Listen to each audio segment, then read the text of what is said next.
What up, people? What's good? Salute, salute. Yes, sir. Yo, what's good, everybody? Salute to the tribe. We're hip hop and comics and hip hop. We're a niche channel. We're a niche channel. Reserved for the best. It's super dope. I do sell comics. Check me out on Instagram at 6th_element_comics. Yeah, because comic books are the sixth element of hip hop.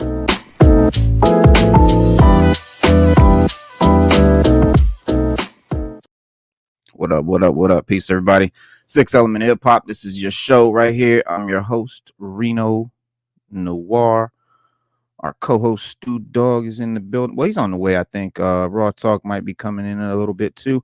We got a great show, though. Of course, we're going to talk about the Hasbro YouTube fan stream PulseCon and the latest offerings from that joint. And man, it's some dope shit. I mean, I ain't pre-ordered this much in like a few years at a fan stream. They just hit for me anyways. I know some people, I mean, listen, to each his own.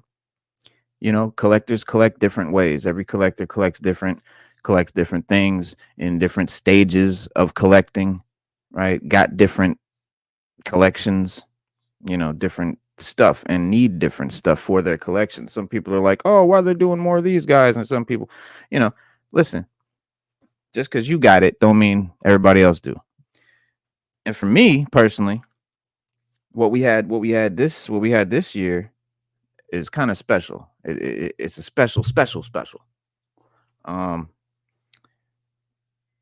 They put out a line, Marvel Legends, of the Secret Wars figures, the Secret Wars characters, and man, that's what got me into Marvel. So we're gonna definitely enjoy that piece. But yeah, man, the fan stream was yesterday. It was Friday the 13th. They chopped it up starting at 1 p.m. They chopped it up into sections with each different IP. Started out with the pre-show, went to the PulseCon intro, and then started right off with G.I. Joe Classified. And then they got to Dungeons and Dragons, then Magic the Gathering, then Star Wars Black Series, then Marvel Legends, and finally Transformers. And we're going to talk about a few of those today, because a few of those really hit the mark for me, man, personally. Norman Raz, salute. What's good? Peace to the homie, man, to the crew. But yeah, man, beyond that, while we're waiting for people to arrive, we'll be talking some DC. Obviously, it's DC Power Hour, so we got some news about Batman. We got some news about the Green Lantern. We got some news about Jared Leto as the Joker, as Skeletor from Motu. We got the Legend of Batman graphic novel series we're going to look at. That's really cool. Subscription thing, really dope. And some Star Wars news, man. The Rey movie looks like it might not get made. And rightly so. Like, let's be honest. Come on, guys. Who are we really? Who's that for? Who's it for? Star Wars fans don't fucking like it. Sorry, we don't. But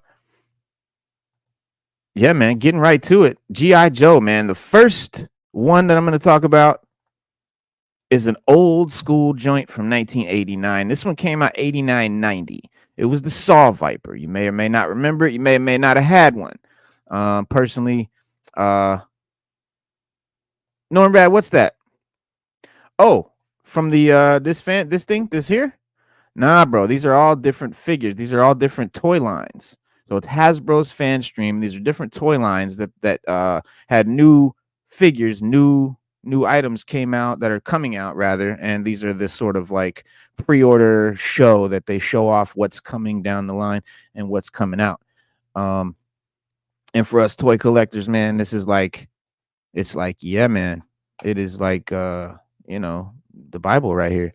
Especially Hasbro. If you fuck with G.I. Joe Classified, Marvel Legends, Black Series, Transformers, I mean, really all the best ones.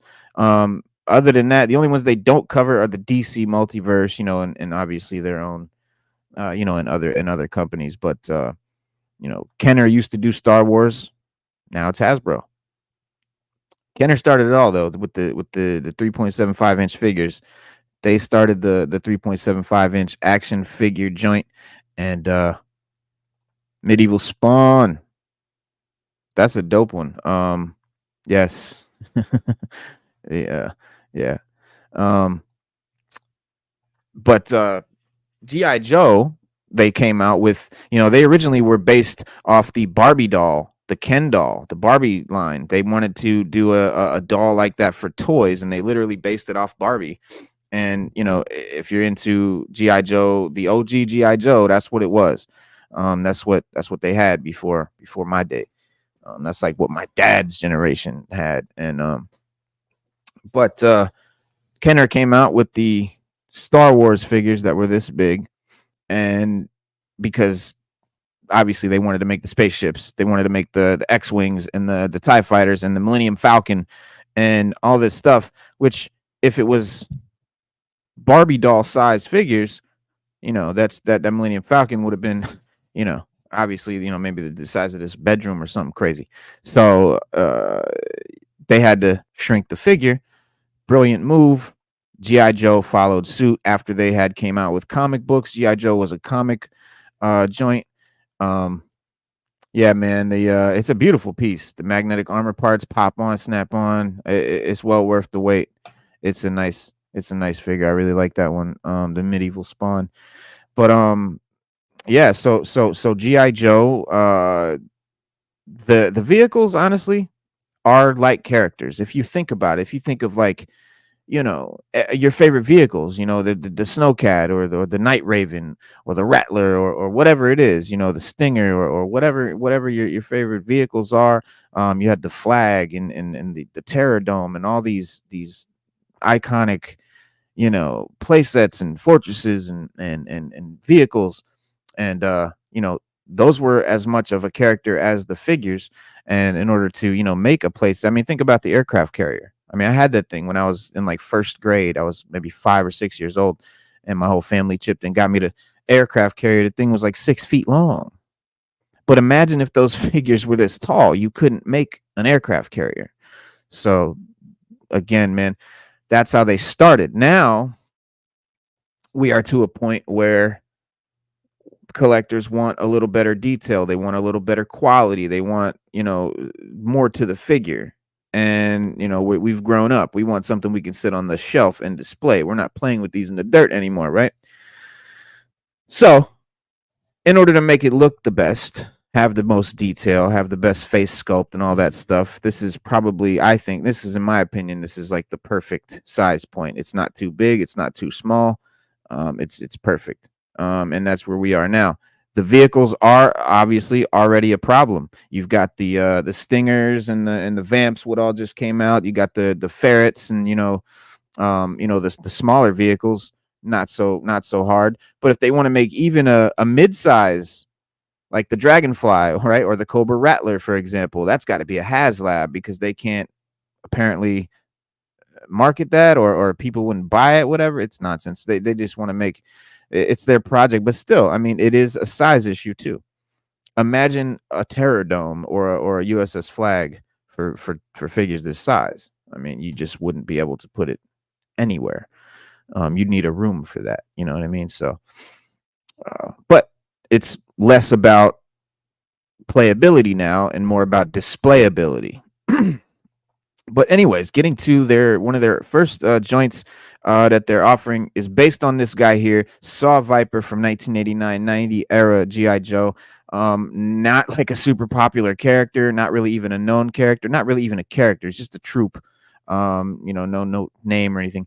They're just troops. And but I, obviously some kid had one of these, and some kids remembered these. I mean, back in the day, we were kids. Like, I've got hundreds of figures, but as a kid, I couldn't buy all that shit. I didn't have no money.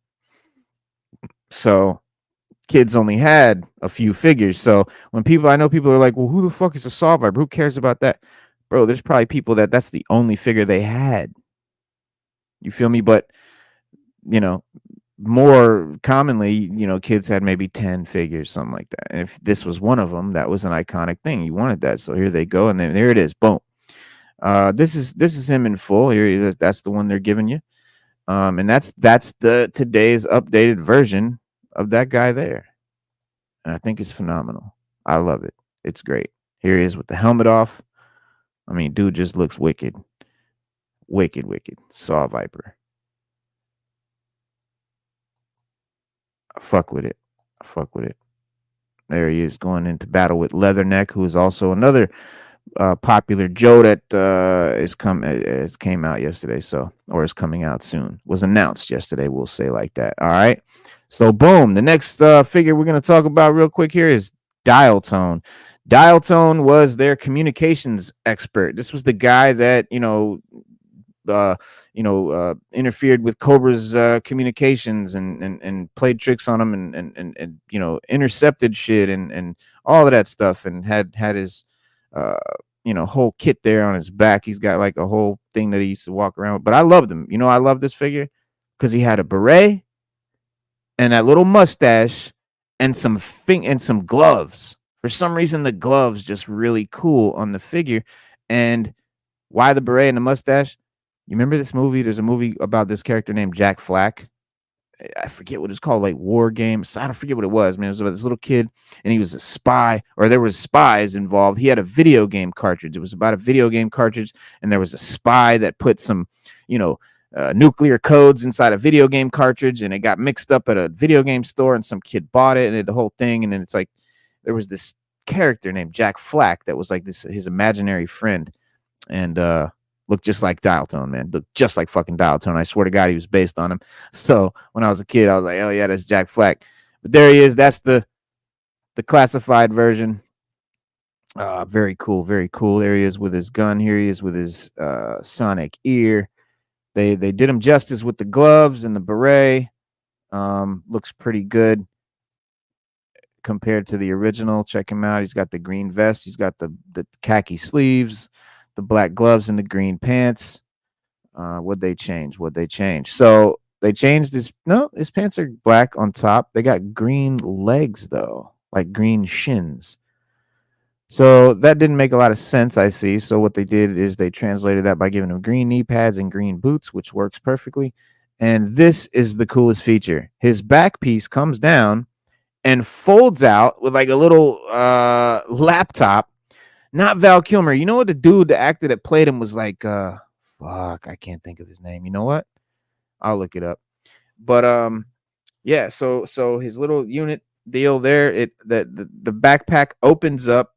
It's hollowed out, and then there's like a little laptop there, and he's got a cell phone. Comes with a cell phone little holster on his shit. And they just really kitted him out with all sorts of communications equipment and whatnot. And he just, I don't know, man. I'm really loving this. Okay, there he is. You know what? Let me send. I wonder if they got a wiki about Jack Flack. Not exactly. Well, here, I'll show you right now who he is.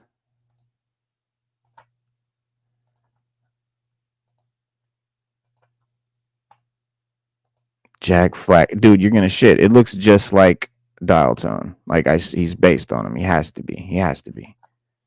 And the G.I. Joe did shit like that. I mean, they absolutely based characters on pop culture figures, characters, whatnot, and they had no shame doing that whatsoever.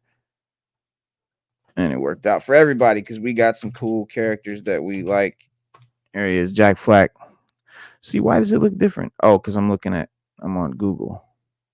Let's go to the Google one then.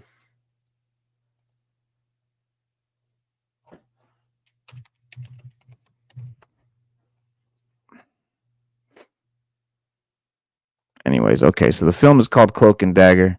See, why isn't it giving me no fucking... God damn it. When I looked it up on my phone, hella pictures. There he is. Well, there he is. There's fucking Dial Tone, dog. Look at that's Dial Tone. Come on. Forget about it. Jack Flack. That's crazy. This is the movie right here, Cloak and Dagger. So the kid's dad is played by the same actor. And in the movie. but he's always dad's always off on a mission or whatever. He's a submarine captain or some shit, I forget. And he's never around, so the kid, makes up this imaginary friend that looks like his dad because that's who he wants to be around and shit. But yeah, it was a cool movie. I wonder who that. I don't know the actor's name off top. What's his name? You guys probably know who he is.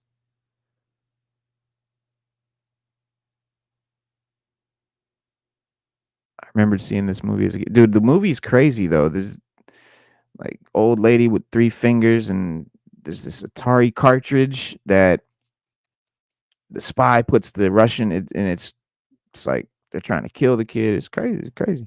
It's a good movie.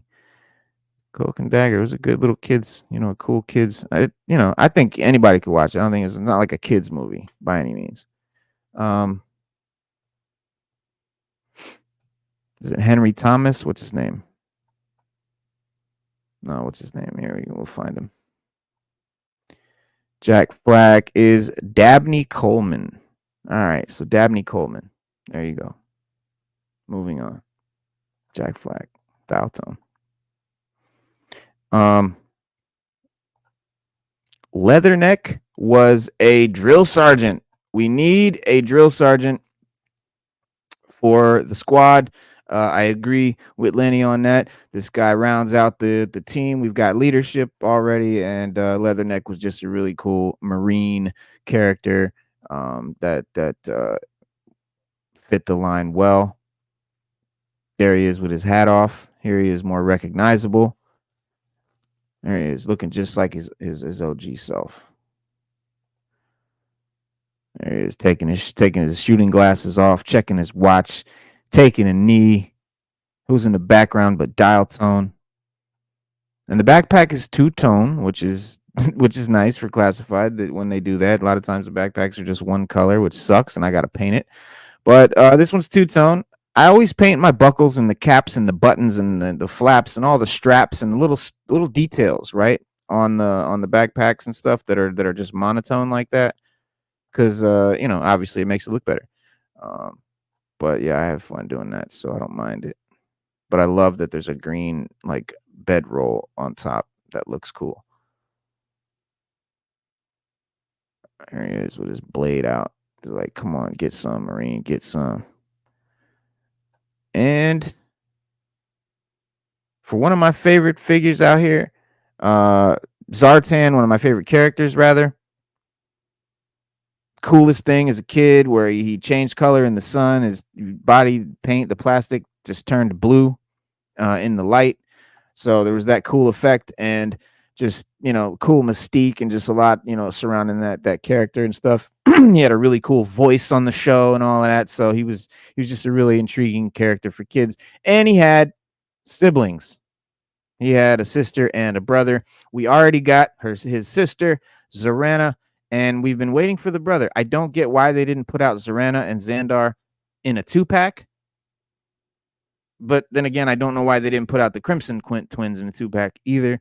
So there you go. But why? But at least they put out the Crimson Twins, together at the same relative time. But yeah, Zartan or Zandar was one of the Dreadnoks. His original form here, he's got no shirt on. He's got some red lightning bolt tattoos. They actually put out one of these figures. They put out a version with a little rub off and those body transfers as a kid. Little piece of, it would be like a piece of paper you put on your skin, put the water on it, press on it, peel it off, and it's like a little tattoo. They put some of those in the box, and it had like a different logo, I remember, in the bottom left corner, and it came with a body transfer. But there he is. He changes color. If you look up at the top left corner there, it says fully posable modern army figure changes color. Sunlight changes skin color. So who knows how they did it? Some, chemical process or whatever, but it was really cool. So Zandar, he is finally here. And there he is looking just glammed out and just super like a glam rocker. They did put a vest on him, but they said on the fan stream that if you remove the vest, he does have deco on the chest, like this guy here with the red lightning bolts. I'm assuming it's red lightning bolts. We did not get to see it. But There's a close-up. He has like a throat cut, a throat scar, which I don't remember from. It's definitely not on the original figure, as far as I know. He did have a chin scar, a couple scars on his face, actually. They put paint on this one's face. The original actually had scars on his face. I don't remember him being painted. They were just like scars on his chin and on his cheek. But so I guess they went with paint this time. But they did put a scar on his throat. There you go. And he looks like he's got gold accents on his shoulder pauldrons, his belt buckle, and his wallet chain, whatever that chain hanging from the side there are gold. I mean, I need some water. Hold on. Jesus Christ.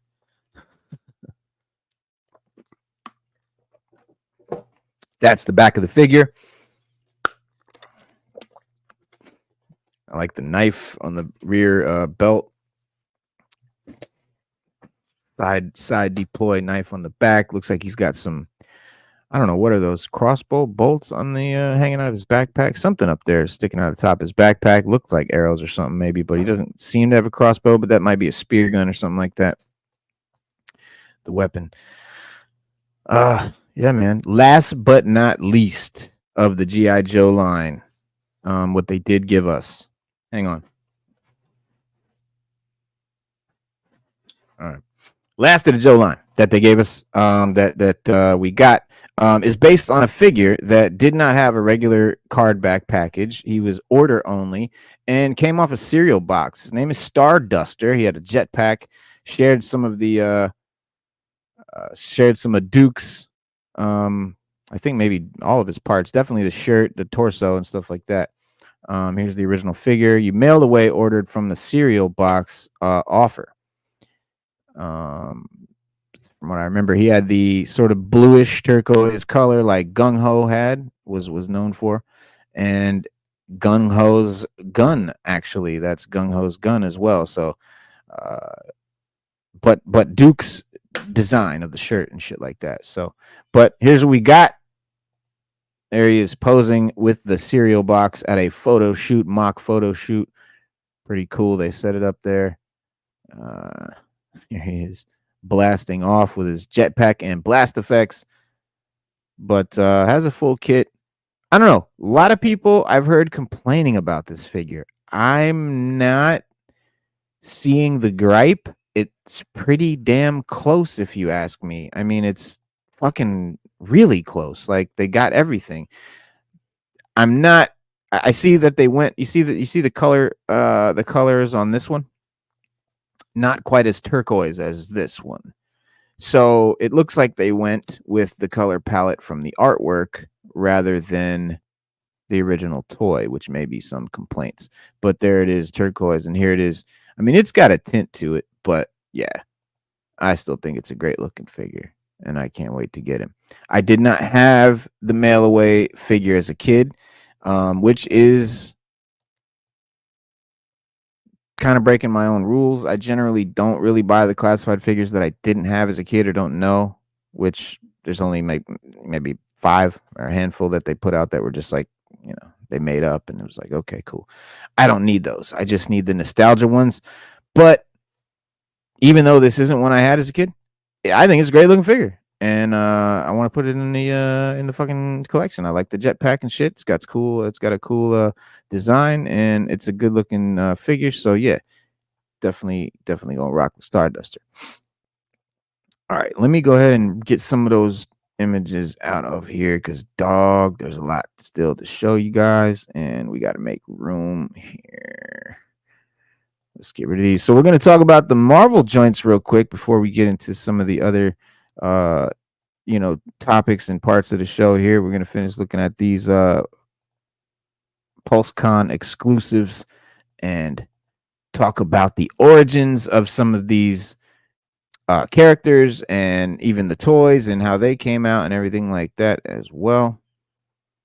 Let's delete that one, and that one. All right, so moving on. Boom. Remember these? I do. Secret Wars, the comic, was, a huge Marvel event. We got Spider-Man's black suit came out of it. A lot of stuff. Secret Wars, is very iconic. They're now going to do the MCU, Secret Wars, more Avengers shit. So we'll see how that goes. Who knows? Dr. Doom, Robert Downey Jr. could be a bust, could be great, could be hit or miss. Who knows? But anyway, they made figures, Secret Wars action figures.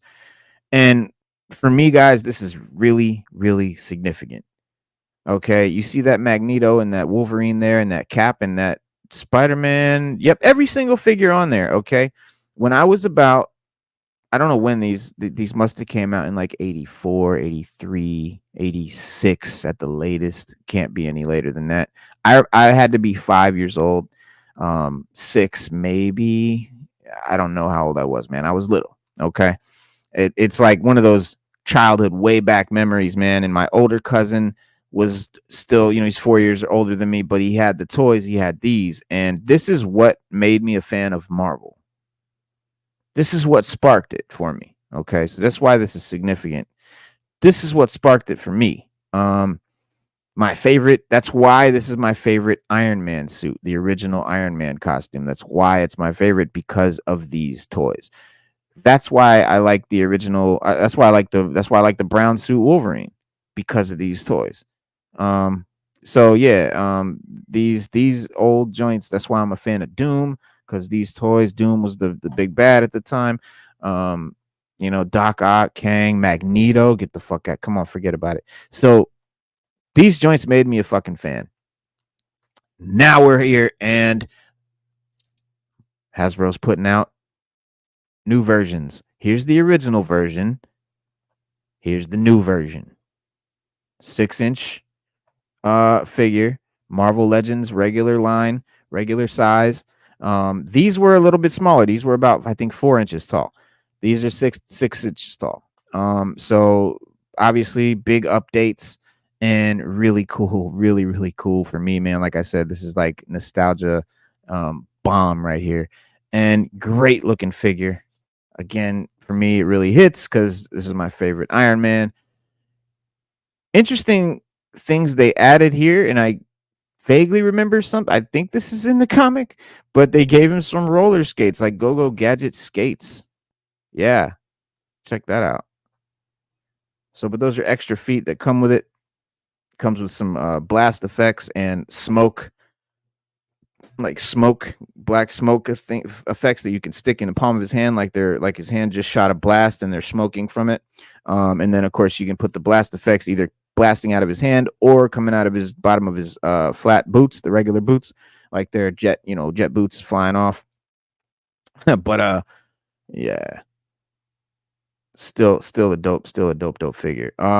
Next one, this was one that actually existed, the black suit Spider-Man, and obviously big deal. The black suit, was sent in to Marvel from a 16-year-old kid, as I believe, or 14, something like that. He wrote the idea like, yo, we need to do this. And another thing, man, the black suit is what made me a fan of Spider-Man. In the 80s, guys, you got to understand, ninjas were everything. There was like Vietnam shit, ninjas, and like that was it. Like that was the coolest shit.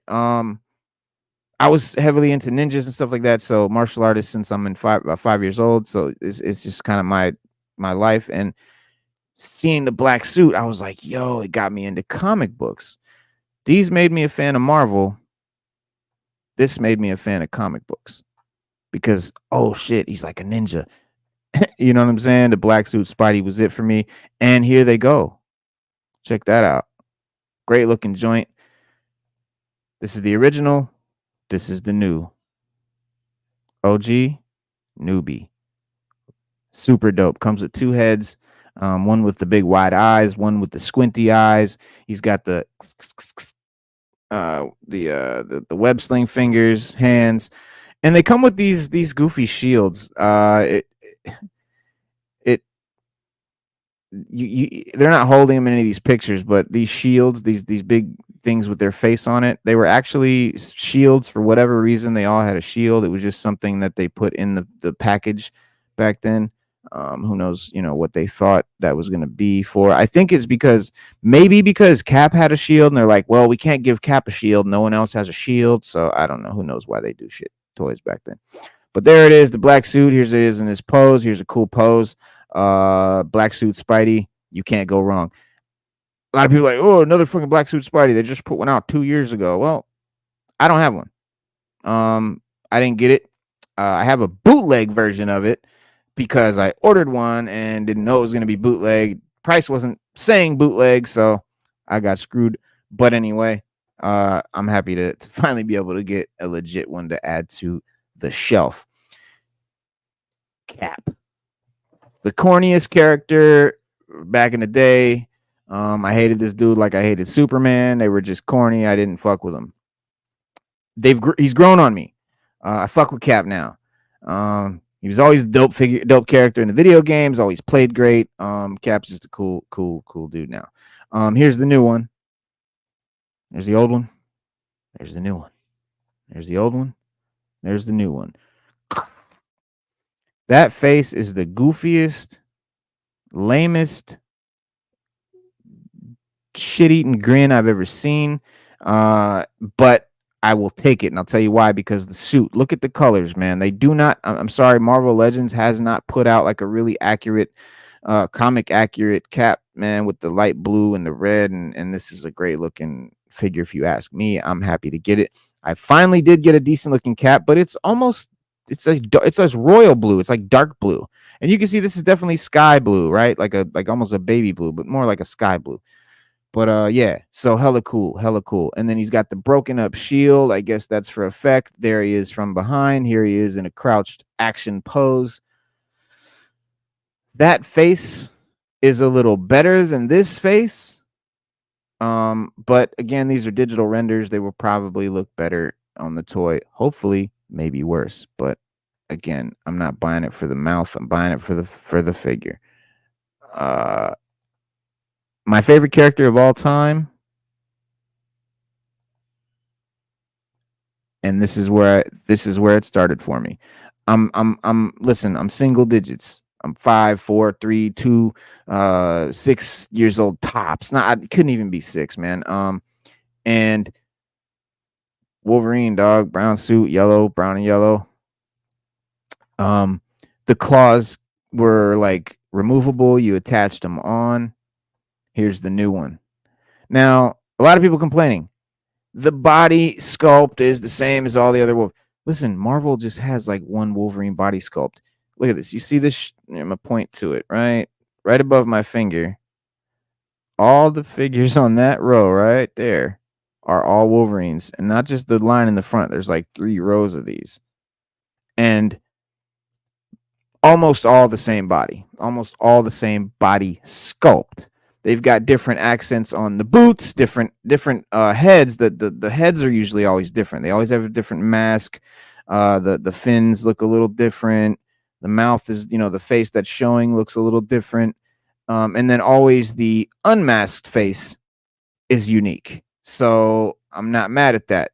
This is not the worst Wolverine figure I've ever seen. This is a really cool one. And again, guys, for me, it hits home. It hits home, man. This is just my shit. So can't wait, man. I'm super happy that they're doing the Secret Wars, man. I really am.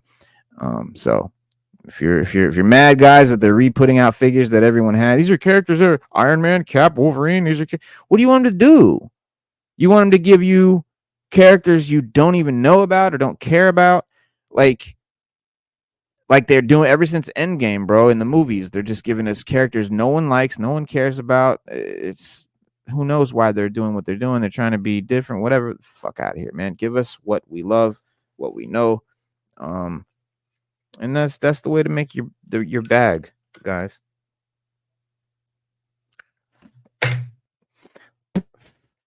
Now, the big bad of the whole. I should have been deleting these as I was going. Hang on, because we got so much more to show. The big bad of Secret Wars is not Doctor Doom, actually, in the comics. It's the Beyonder. And the Beyonder has never had a Secret Wars figure, one of those OG figures. I don't know if he's had a Marvel Legends figure. Correct me if I'm wrong, somebody, but I've never seen one. I've never seen a Beyonder figure before. So super cool that they're putting one out with this Secret Wars line, because again, these are based on those old action figures, those old Secret Wars from the early 80s, but they never made this guy. That's the Beyonder. Yes, he looks like fucking I don't even know, Duran or some shit.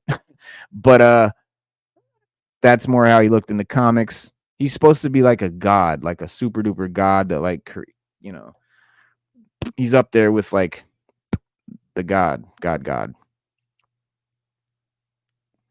I haven't read it since the 80s. So, but I was a little kid. I don't really remember it, but there he is. And here's the figure.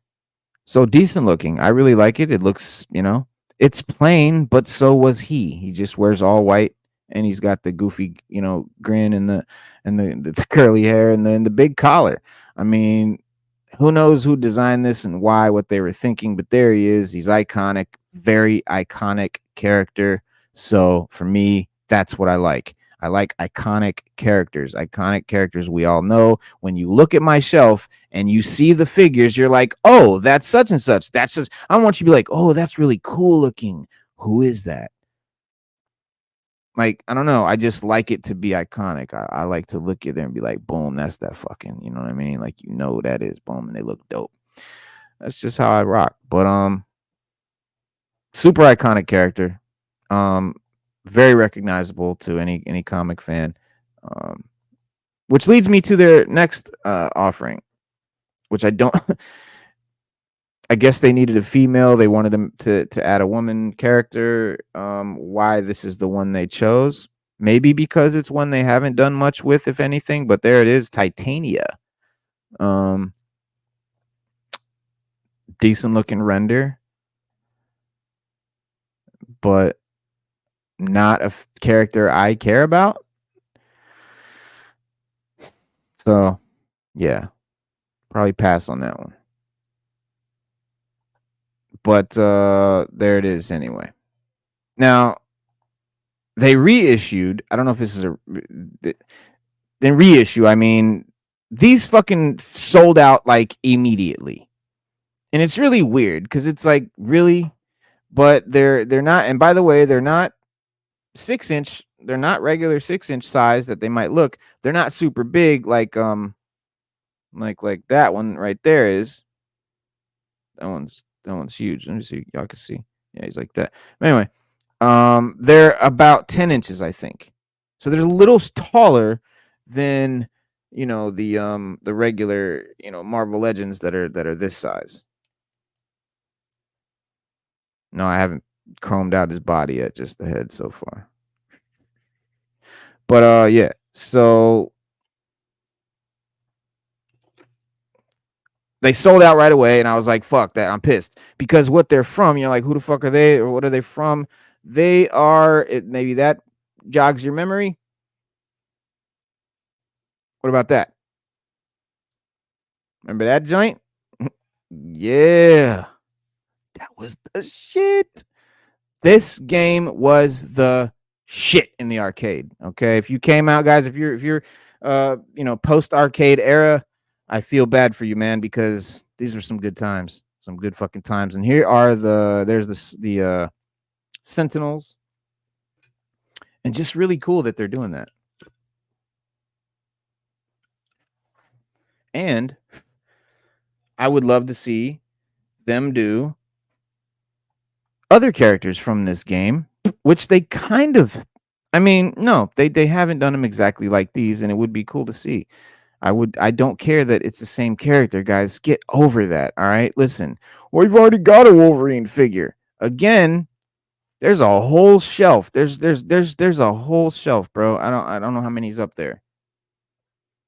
20. Right? All different. All completely different. Completely different. Totally different colors, totally different faces, totally different claws. Some of the claws are thin, some of the claws are fat like knives, some of them are bone claws, some of them are heated, like they're like glowing orange, some of them are, they're all different. I got some that are chromed out. You know, there's just all different versions of these characters, man. And so if they made a video game version of these characters, man, that would be sick. And they've already put out these, so it stands to reason that they will. They generally do try to group shit. You know what I mean? But these are back available. So these were sold out. So these just became available again yesterday. If you have not got them, if you missed them, if you were like me and were like, fuck, and you missed them, they're back. I was able to get 2. Well, they come, it's a 2-pack. So I guess I got 1. But anyway, let's see. We've done that. We did all these. Okay. Well, let's stay with Marvel. Here. Because this is dope too.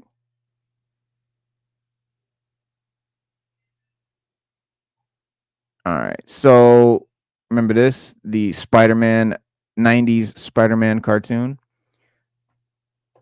Very cool, very iconic cartoon. And I personally do not have an OG, like original costume, just regular plain Spider-Man.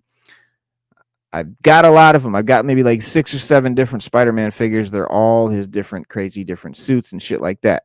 I really would like an OG suit, and man, this is fucking cool. Look how good that looks. It's got a Peter Parker head sculpt that is straight from this cartoon, very accurate. And if you notice in his hand, he's got like a mask that's, you know, hanging, right? Like it's like a loose, like a mask that he's taken off. That's a new piece. I don't know if it's attached to the hand. I hope it is. I hope it comes with the hand like attached to it. And then of course he does have the regular Spider-Man, you know, masked head that you could swap, that you can put on.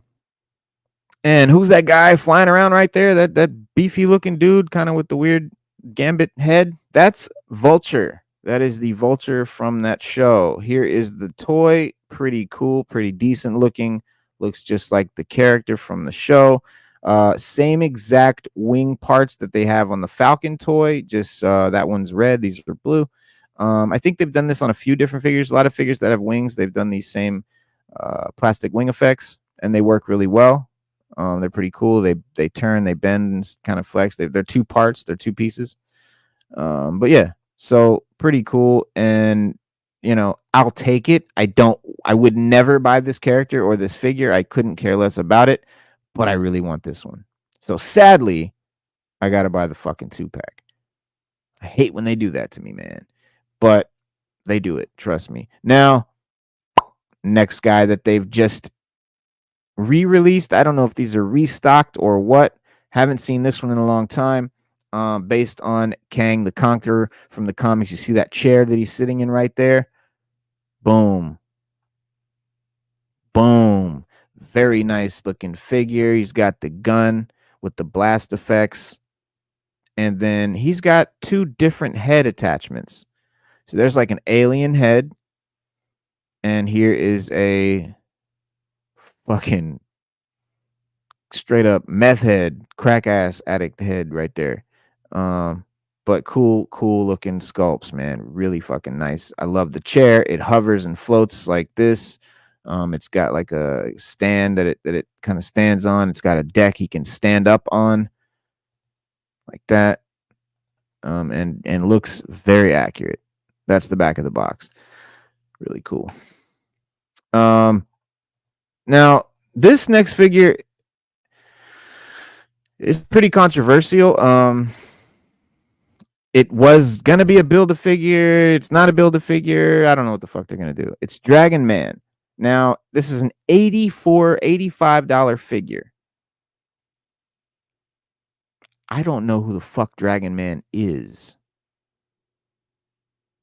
I Googled him. He's a Marvel Comics character, but I never saw him in anything. I don't remember Dragon Man. And people are hyped. They're like, oh shit, this is great. Fucking look. Now, granted, beautiful figure, gorgeous, and it's about yay tall, right? It's a really big one, like maybe even bigger. Like it's decent size, like it's fucking big.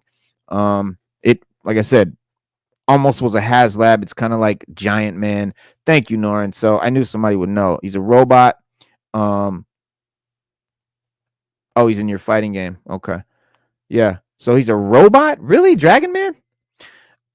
They did a list. Marvel did a list of Marvel's dragons I saw when I was looking up Dragon Man, and he's one of Marvel's dragons up there with like Lockheed and like Fing Fang Foom and but like they're real dragons. None of them are robots.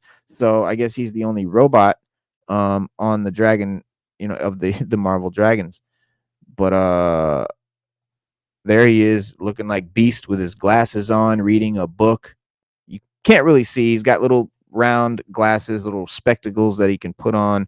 You can see them down maybe in the bottom of this photo here. They're right under the book that's right under his feet that you can put on him. 2 different sets of wings, a standing up set, and a getting ready to take off set. But he's got great detail, great detail. If I knew who this was and I had been a fan of him as a kid or just ever, I'd probably save up for it. But honestly, Diablo brought him to life. The game? What Diablo? Oh, you mean the character? What I'm talking about. Don't mind me. But anyway, yeah, Dragon Man, $84, really nice price point. It was like $84 for a figure. No, guys, think about it. This guy would have been 200, $150 at least. Based on the last Giant Man figure. Valeria Richards upgrades him. Okay. Yeah, I know he's a Fantastic Four joint. Diablo's a Fantastic Four villain as well. I knew Dragon Man is a Fantastic Four. Like I said, I looked him up. I knew he is now. Alchemist. But yeah. The problem is that I don't know him. So and I've never really seen him in shit. I don't know. And again, I'm not a Fantastic Four fan. Never read only Fantastic Four comics I've read and that I really do love are Jonathan Hickman's FF. Amazing. Franklin Richards, fucking god. But other than that, never got into Fantastic Four. But if I had, really nice figure, really nice price point.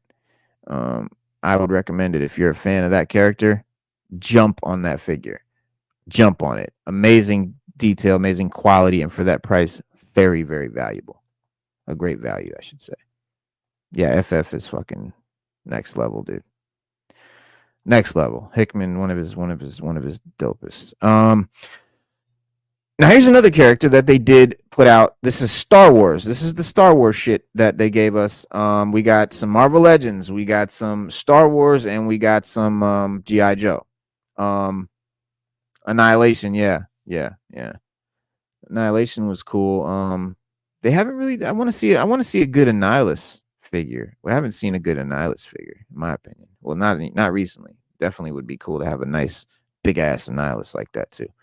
So this guy, let me pull him up. This guy they just released on at the con, and I'm psyched because if I'm a fan of Star Wars, I'm more a fan of the comics and the books and the video games even than the movies. The movies are fucking, trust me, it's religion. I love it. The books to me just go deeper, bro. They're just fucking, that's where it's really at to me. But a great book, Shadows of the Empire, phenomenal book. Turned it into a video game for the 64. If y'all remember that joint right there, Shadows of the Empire. And a comic. So there's the comic, the video game, another comic, and the book.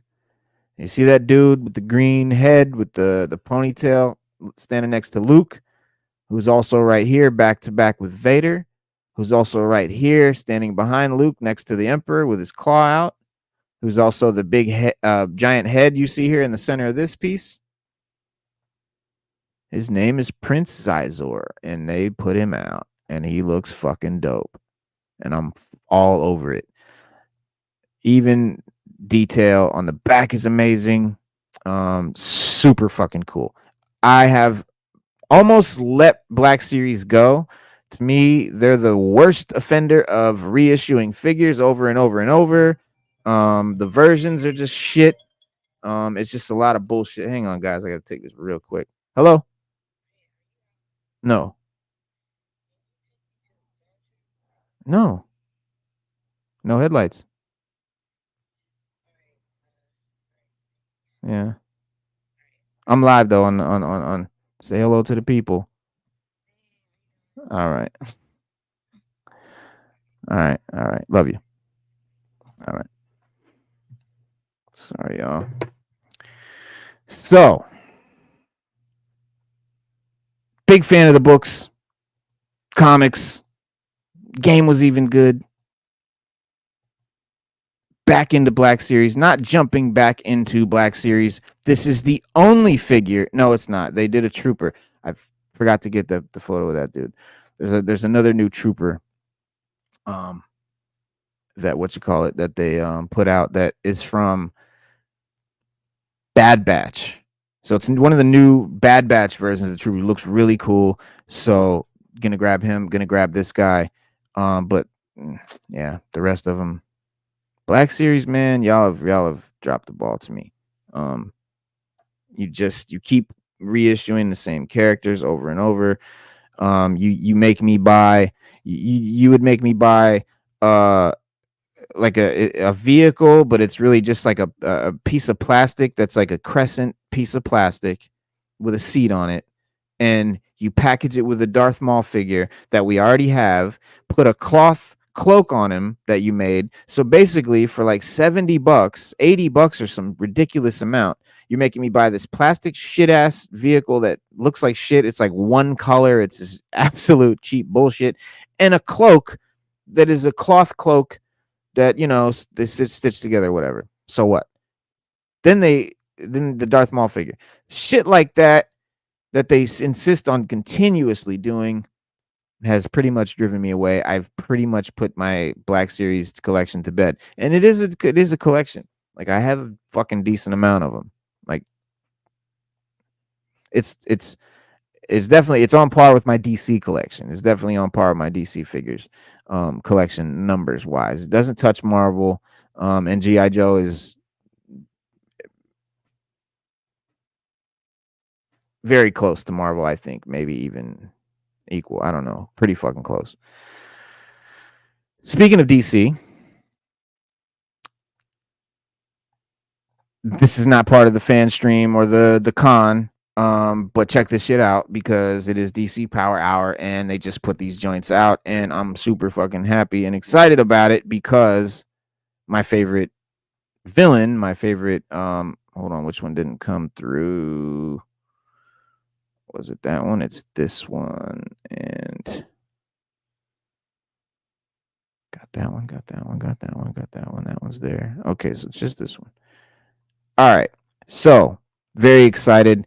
This is my favorite iteration of the Joker. He's my favorite villain. It's my favorite fucking. I love him, you know, since I'm 10 years old. The Batman movie, Jack Nicholson.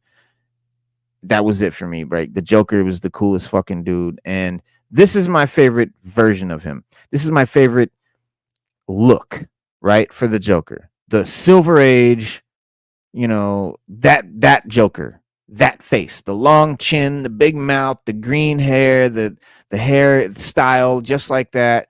The crazy face, right? That is Joker to me. This is fucking Joker. The long purple coattails, the pinstripe gangster suit. When they give him the trench coat and the hat, it just does it for me. I love that shit. I do have a figure with the trench coat and the hat. But that said, we've never really gotten a Joker figure that really embodied this version of the Joker. Face-wise, head sculpt-wise, we've gotten really close with the body. But until now, boom, we have finally got a Silver Age motherfucking Joker. Yes, it is finally here. Finally, bro. Like, trust me, this has never been out before. The body, I think, is identical to one that's been out, but this is the head. You know what I'm saying, bro? This is the head sculpt. This is like, you know, the last time I think they did this figure, this character, or this version of the Joker. This is the last time here. He's got the top hat and the cane, but I mean, you know, you can see the detail. It's nothing. It's not shit. I mean, come on, forget about it. But now I'm just happy we got a decent fucking Joker. A real Joker. This is OG Joker to me. Now you look in his hands, he's got like 5 like playing cards. They're blank white. Like, all right, cool, fine. It probably would have cost a bunch of money to make the cards with details on them, I guess. I don't know. Fuck that. I'm painting the cards as I do. So just had to peel that off. And another one that I think is really cool that I never seen before. You know, never seen a figure of before is this Crisis on Infinite Earths version of Robin. Definitely the coolest, like most like manliest, I guess, version of Robin that we've ever seen. But they gave us now a new version of this. Where is it? Oh shit. Damn, that's the old one. Well, yeah, they put out a new version of that that looks amazing. It's really, really cool. And I think that's it right there. Where's that one? Boom, boom, boom. Nope.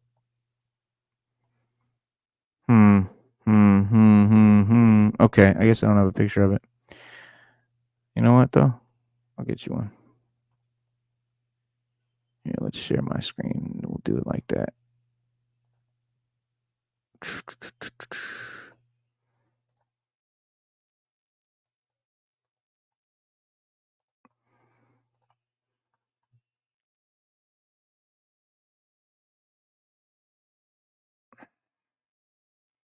My PC is doing this thing where the toolbar is not showing up when I bring my mouse down to the bottom where it's supposed to make it pop up. I have to like go there like 7 times to make it show up. It's pissing me.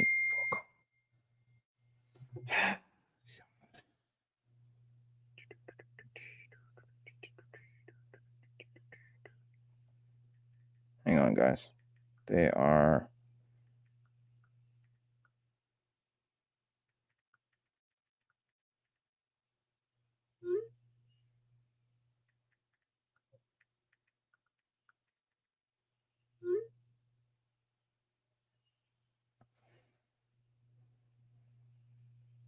So here it is. Hold on.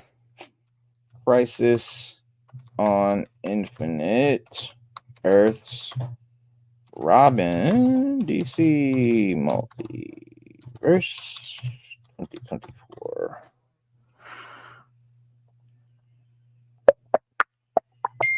No. So we'll do.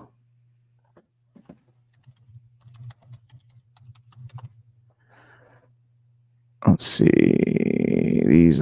That's the character, but these are not the new one. Let's call it McFrln.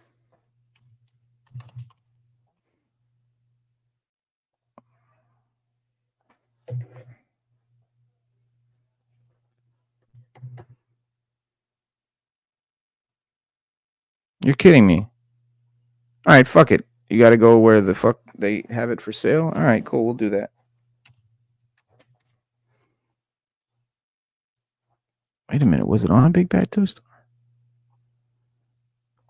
I almost think it wasn't for some reason.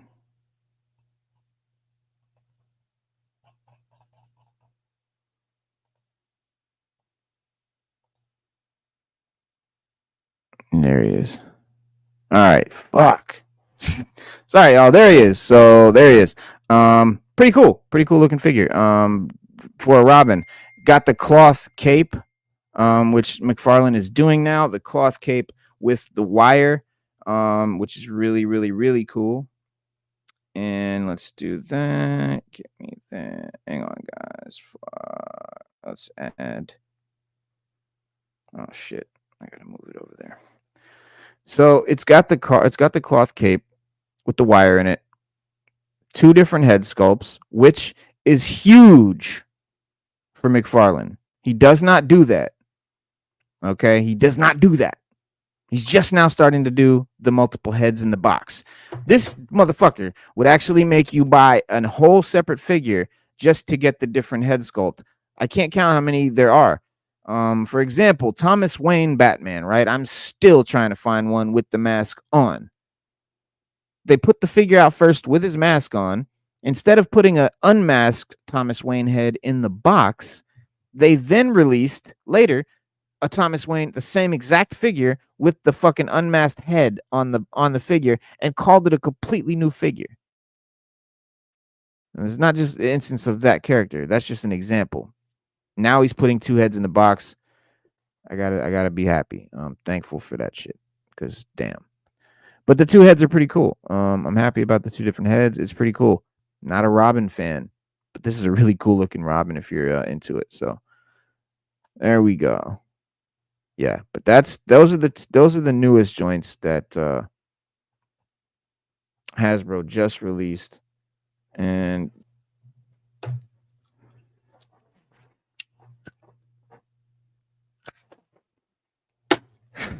all right, moving on. Beautiful figures, beautiful characters on the PulseCon. I had a great fucking time with the new stuff they put out. Whether you hated it, whether you loved it, whether you got a lot of, I talked to some people, they're like, I didn't get shit this year. I feel for you, dog. I don't know how you came away with nothing this year, dog. This was a great fucking year if you ask me. But again, I'm biased. Secret Wars is very special to me. It is the fucking catalyst to my Marvel fandom. So I gotta love it. Nothing can ever change that shit, bro. Like, I was a little kid and fucking this shit was everything. Like,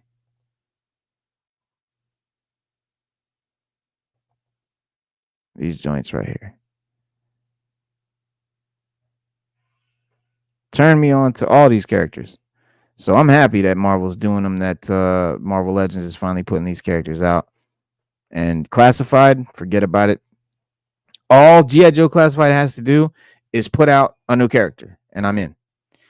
G.I. Joe, y'all don't understand, was my shit. Like, that was all I fucked with as a little kid. I did not play with Transformers. I didn't play with He-Man. I'm sorry, I didn't play with fucking Thundercats really too much. I didn't like, I'm trying to think what else there was. Mask, I really didn't buy. Nope, didn't even fuck with Mask, dog. I'm telling you, like, and when I say I play with G.I. Joe, and that's all I play with, I had everything that they put out. Everything that they put out. That's because that's all I fucked with. So I got all of it because I didn't fuck with nothing else. Transformers are expensive as shit. He-Man, fuck that. Mask, they were little, too little, I think, but they were cool. They were pretty cool. I dug Mask. I had fun with Mask, and Mask is like quasi related to G.I. Joe in a way too. So it's like, or Transformers, I think. Is it? Yeah, it's Transformers. Anyway, Transformers and G.I. Joe now linked up in the comics, so very cool. But yeah, G.I. Joe was it for me. So when I see, when they put out characters that I had as a kid, that's that's what I'm looking for. So I'm in it for the nostalgia. That's really all I'm doing. Speaking of G.I. Joe OG joints, they put out this guy with the Stinger. Now, some of you may be looking at this like, yeah, I know that character with the Stinger, but wait a minute, why does he look different? Something's different about him. Can you point it out? Can you see? Hold on, let me turn the brightness up.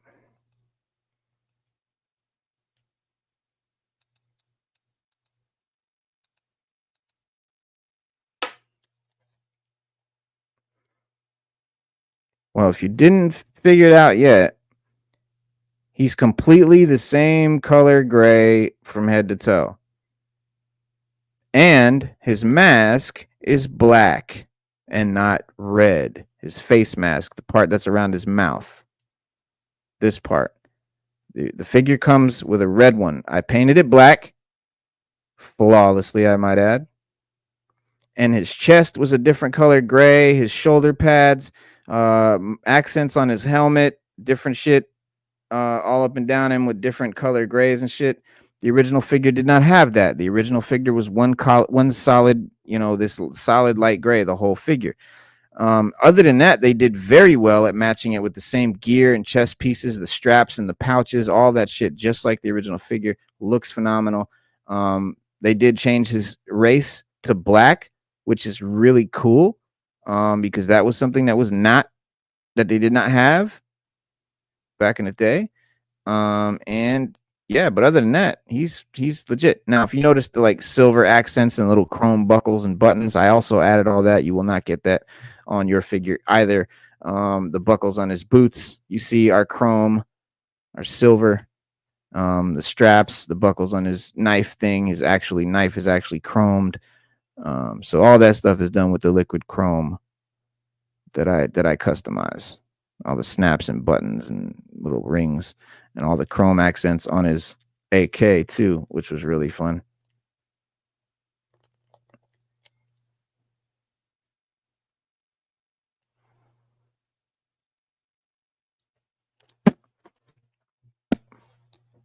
Hella cool, man. That was one of my favorites as a kid too. The Stinger, one of my favorite vehicles.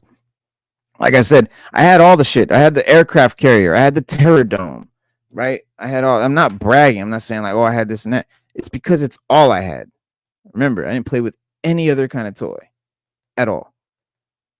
Like G.I. Joe was it. So that's why I had everything. I did not have the Defiant. That's one thing I never got. That the spaceship, I think I might have been out of it by the time that came out. Did that come out in the night? It might have come out in like 90 or something, man, because I didn't get that.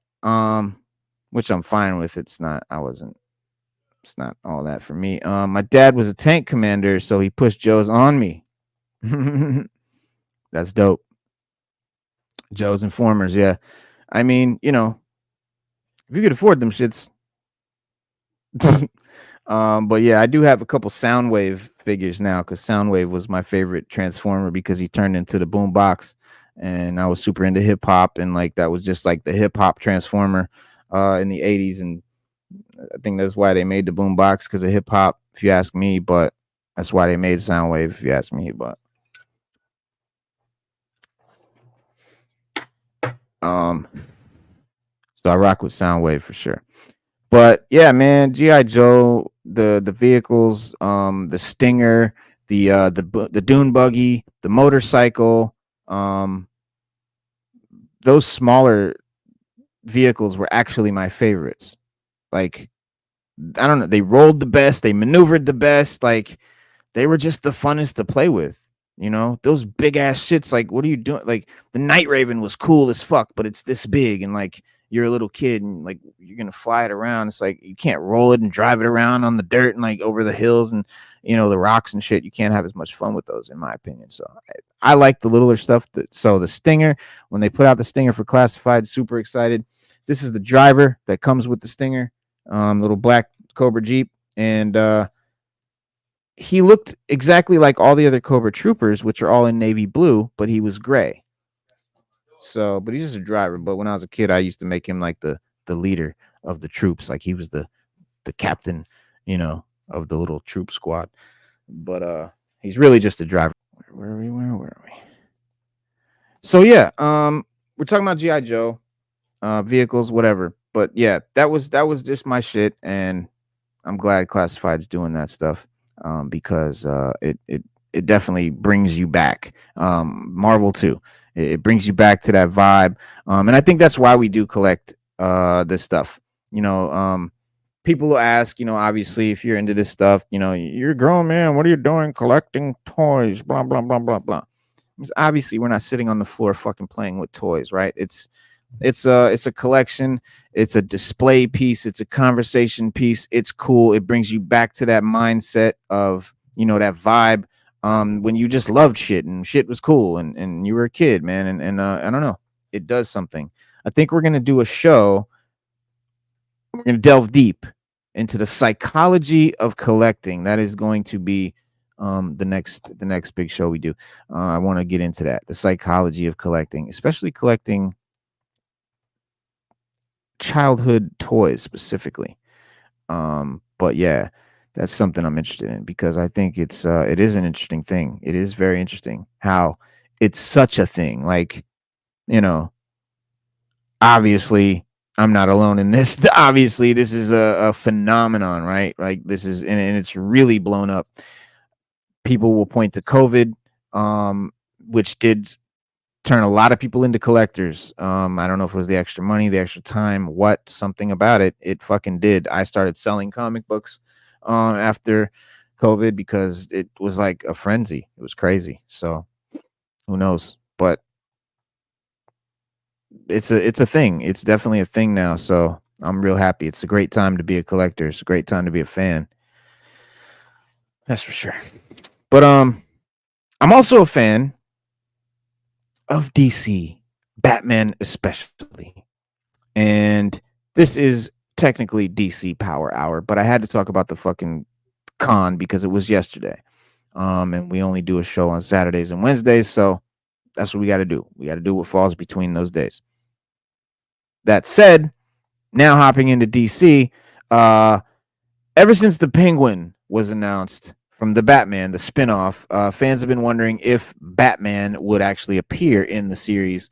Robert Pattinson Batman, and with the show set to premiere in just over a week, director Matt Reeves has officially confirmed that Robert Pattinson's Dark Knight will not be in the show. He said, "I'm a point of view filmmaker. When I'm doing a Batman story, Batman and Bruce is going to be the main point of view. To explore the rogues gallery, they could never get the real estate we can do in a series. So Batman is in this show only as a sense that he's a presence. You're aware that all these events began because of the Riddler, but the Riddler doesn't appear and Batman doesn't appear." End quote. However, Reeves explained that the creative team briefly toyed with the idea of a Bruce Wayne cameo, but ultimately decided against it, even though including the character would have made sense. I know a lot of people are going to think, oh, Robert Pattinson's a big star. They couldn't get him for the show. Fuck out of here, bro. Colin Farrell is the lead of the show. It's an HBO show, but Robert Pattinson would give his left nut to be in this show. Fuck out of here. This is not TV of old. Listen, TV, I think, has taken over movies. I think TV is better than movies now.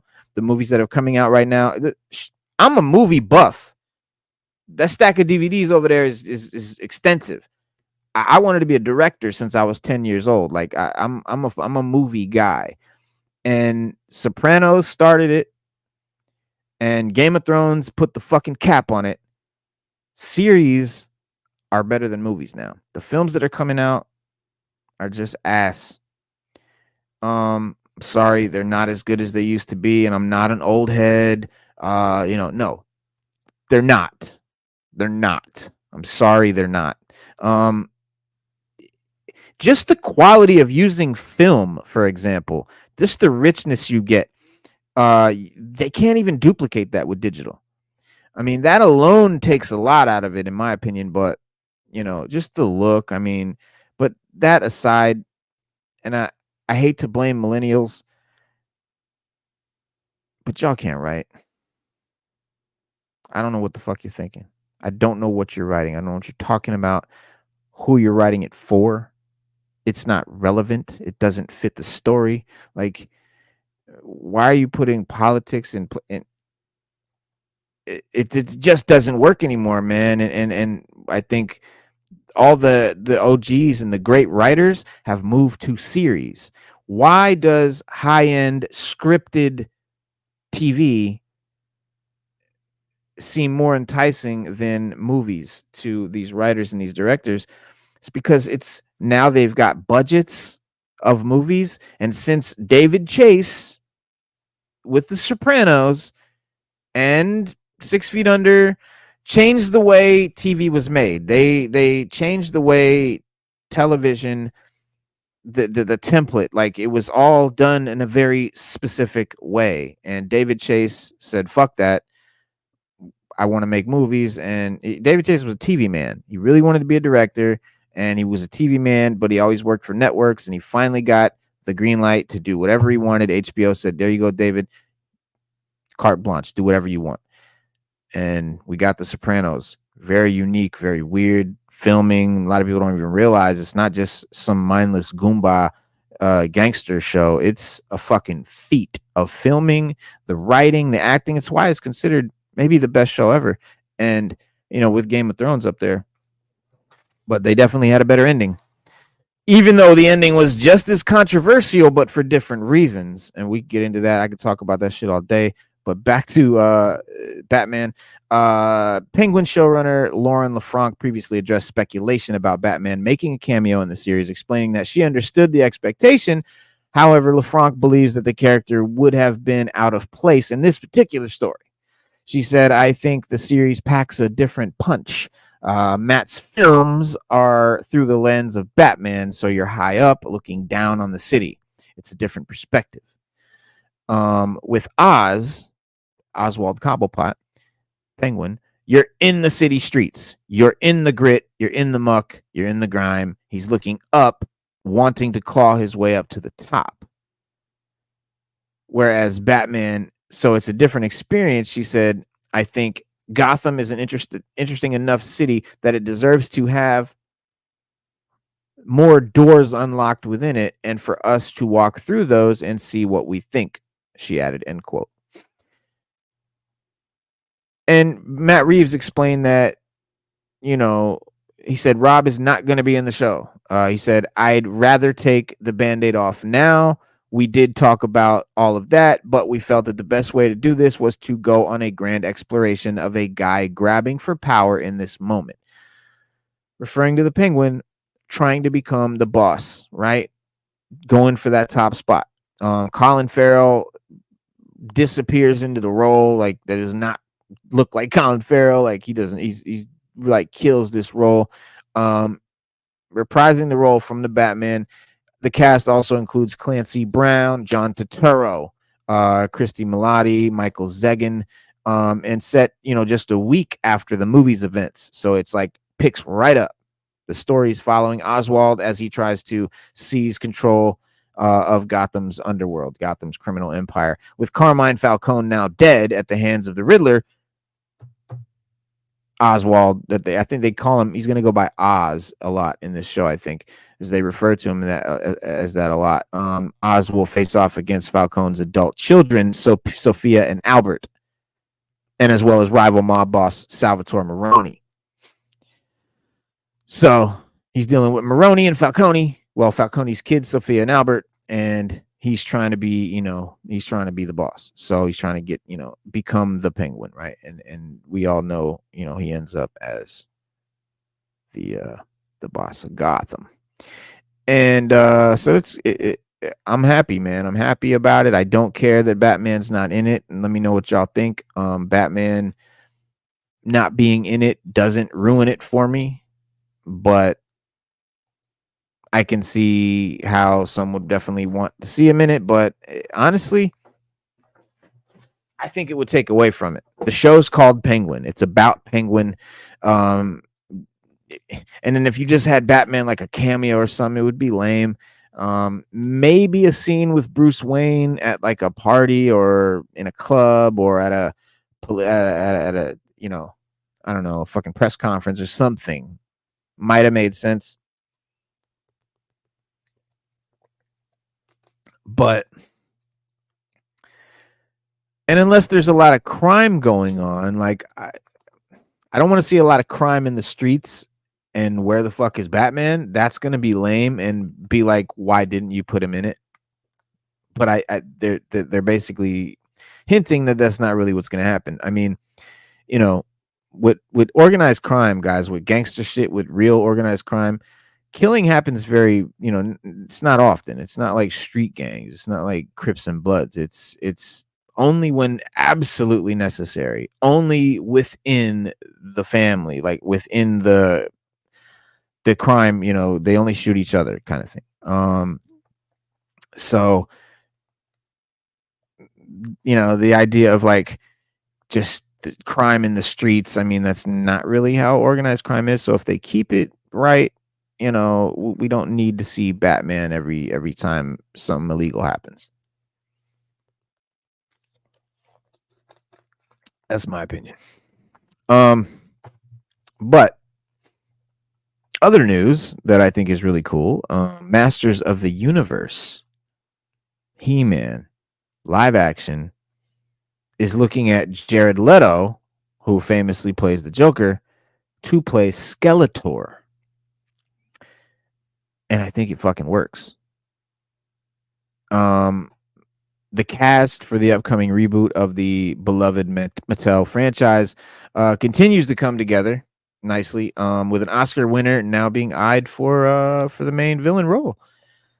According to The Insider, Amazon has offered Jared Leto the role of Skeletor in Masters of the Universe. The main antagonist of Masters of the Universe franchise, Skeletor is usually depicted as a skull-faced, blue-skinned sorcerer with a hood who is determined to discover the secrets of Castle Grayskull, as he believes this will allow him to conquer not only Eternia, but the entire universe and dominate everything. Skeletor was previously portrayed by Academy Award nominated actor Frank Langella in 1987's Masters of the Universe film, who absolutely killed it. I mean, killed it. Skeletor was the best part of that movie, maybe the only good thing in that movie, but brilliant. I would love to see that type of shit happen again, but it will not be exactly that. But that was a great Skeletor. Anyway, movie, not so much. And honestly, I'm gonna take that back. The Masters of the Universe movie from 1987, in and of itself, if you look at it in the context of the times and other comparable movies of the era, it's not a bad film. It's not the worst movie.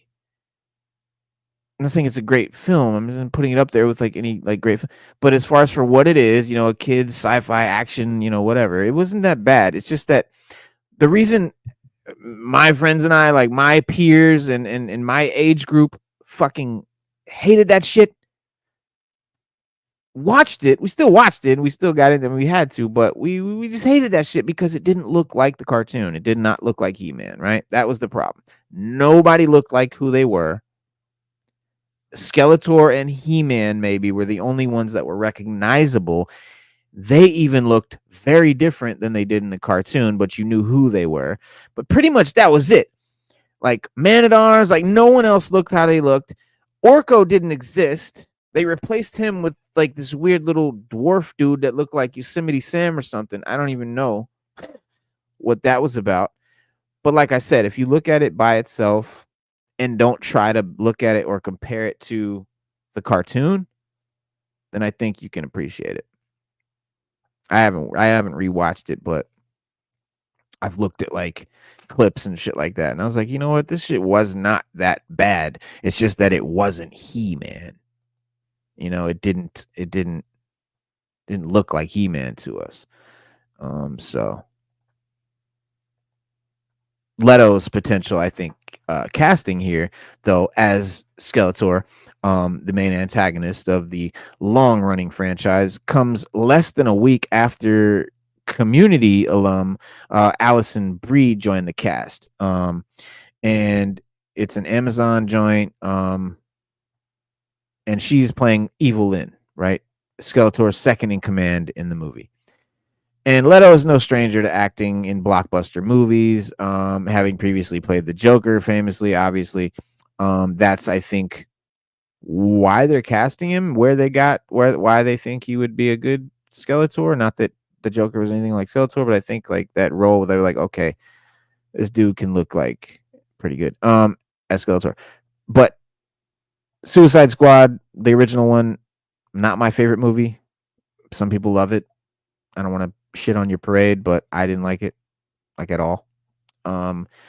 Hated the Jared Leto Joker at the time because, like I just fucking explained earlier, my favorite Joker is definitely nothing like that. Like my image of Joker, the way I think of Joker, obviously started with Jack Nicholson, but morphed into loving the one that looks like the Joker on a playing card. I love that Joker from the Silver Age that I showed you guys earlier, and the Leto Joker is about as far from that as you can get. That said, I've learned to appreciate it. It's my co-host Stu Dog's favorite Joker, which is crazy as fuck to me. I don't even get that. I'm not there, but I've appreciated it.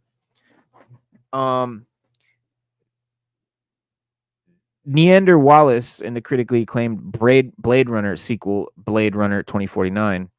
Morbius, he played in Sony's flop of Morbius. Horrible movie. Should not have happened. Character needs to be only with Spider-Man.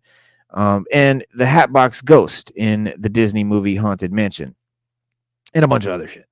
But up next for the actor is a leading role in the third entry in Disney's Tron franchise, Tron Ares, opposite Greta Lee and Evan Peters, and returning franchise star Jeff Bridges. So that looks pretty cool. As far as Masters of the Universe, we've had like besides Brie and other confirmed cast members for Amazon's Masters of the Universe reboot include Idea of You star Nicholas Galitzine as He-Man. Nicholas Galitzine. I don't know how to say his name. Galitzine. Nicholas Galitzine from The Idea of You as He-Man. The protagonist, the main guy. And Riverdale alum Camila Mendes as Tila. And the captain of the Royal Guard, Tila, and possible romantic interest. Mendes is quite excited to be joining Masters of the Universe, posting on Instagram account back in August that she was stoked to get yoked. Adding that she still can't believe this is real. Unfortunately, her involvement with the blockbuster movie meant that she could no longer star in Sony's upcoming Legacy sequel, I Know What You Did Last Summer. And like, come on. Which is aiming to begin production around the same time as Masters of the Universe. Oh no, which one are you going to choose? Travis Knight, the founder of stop motion powerhouse Leica, is attached to direct Masters of the Universe. He previously helmed Leica's 2016 film Kubo and the Two Strings, if you remember that one. It was pretty cool and weird. And the Transformers prequel film Bumblebee. So really good there. Chris Butler wrote the screenplay for the movie following initial drafts written by David Callahan and brothers Aaron and Adam Nee. So it's gone through a couple different writers, and they've all added their 2 cents. I hope that they got to they settled on a fucking one person's view. I don't want to see an amalgamation or a patchwork of a bunch of people's writings. That worries me. But the synopsis for Master Universe states that the reboot will follow a 10-year-old Prince Adam who crashed to Earth in a spaceship and was separated from his magical power sword, which was his only link home on Eternia. Now,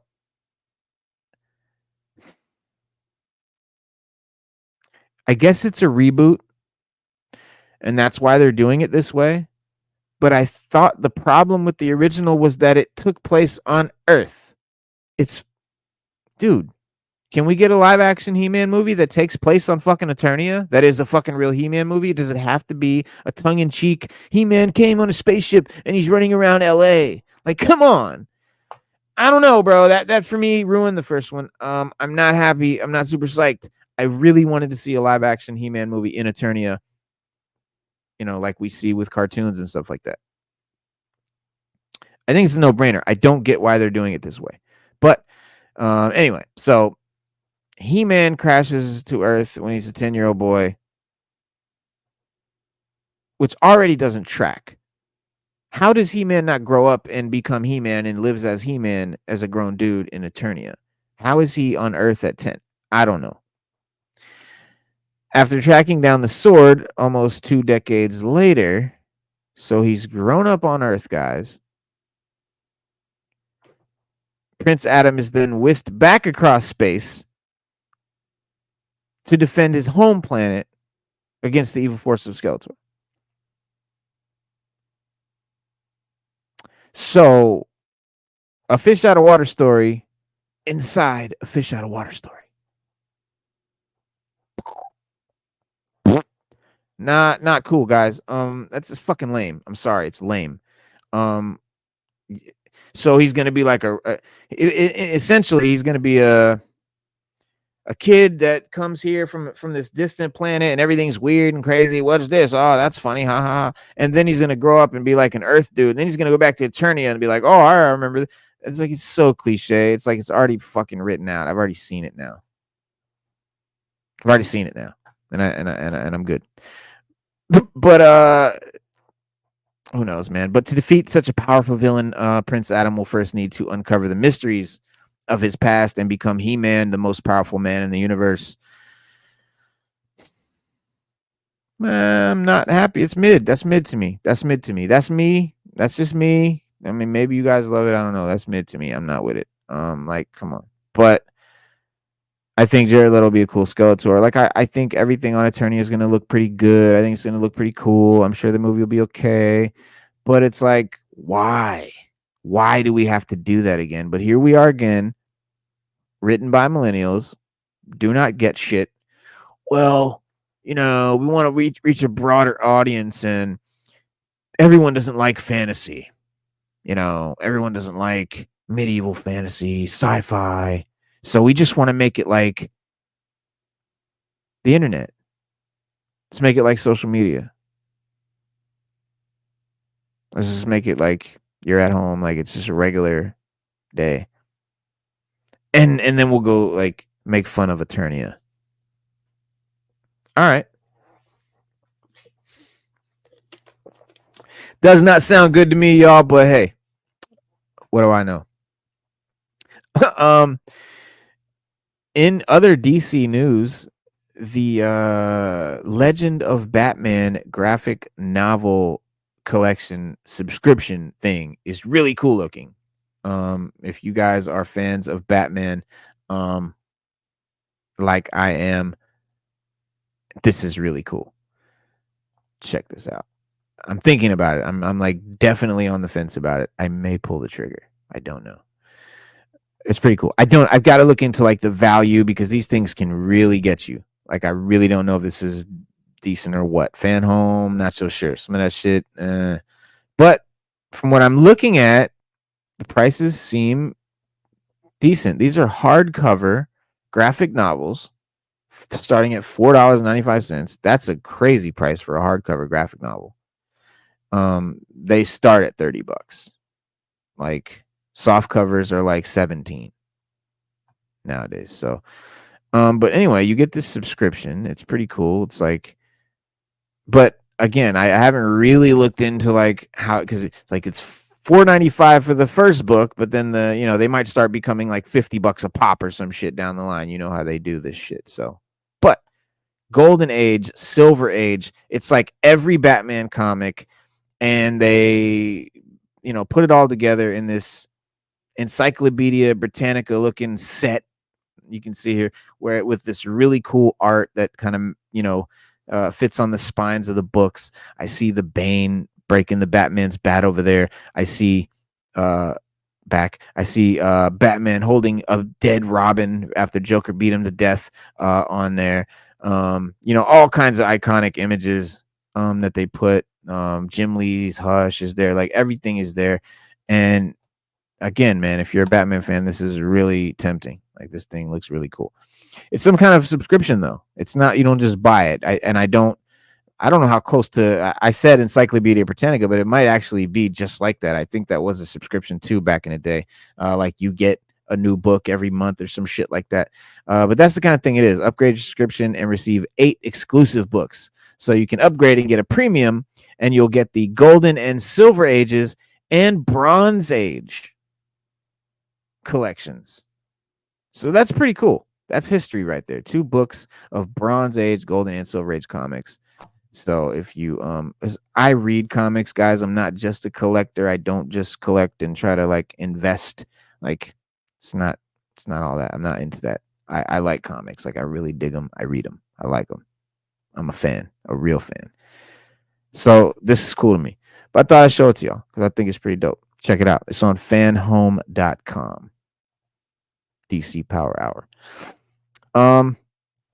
But yeah, the comics right now is looking pretty cool for Batman. There's like I think there's 2 or 3 different lines going on right now. This new costume looks really dope. The Batman in the DC versus Vampires World War V #1 after Bruce was killed in DC versus Vampires #6. The bat suit has a full face cowl with, not, whereas, used to show his mouth and stuff. It's just completely covered now. He's got a sword. And considering most of Bruce's male heirs are dead now, the question of who is under the cowl remains unanswered and leaving fans in suspense. But this comic looks really cool. And it's called, like I said, DC versus Vampires World War V. And, in DC vs. Vampires, Batman faced the ultimate betrayal when his son and longtime partner, Nightwing, drove a fist through his chest after the younger had secretly claimed the mantle of DC's new Vampire King back in 2022. With Bruce Wayne's death, it seemed that the Dark Knight's time had ended, and in this Vampire Elseworld saga anyway. But the debut of a new Batman has proven otherwise. DC vs. Vampires World War V #1 by Matthew Rosenberg marks the return of the best-selling Elseworld series, and with it the stakes, pun absolutely intended, have reached unprecedented heights and has some really cool art. I really love how it looks. And what was once a 2-sided war between vampires and humans has now escalated into a 3-sided conflict between Earth's remaining humans, Queen Barbara Gordon's vampire army, and Damian Wayne's guerrilla fighters. And adding even more intrigue, a mysterious new Batman makes his debut, leaving us with the question, who is under that full-face cowl? And a fucking cool-looking costume it is. I wonder if I can show it to y'all. What's going to be quicker? Here, I'll just share the screen. This fucking thing is sick.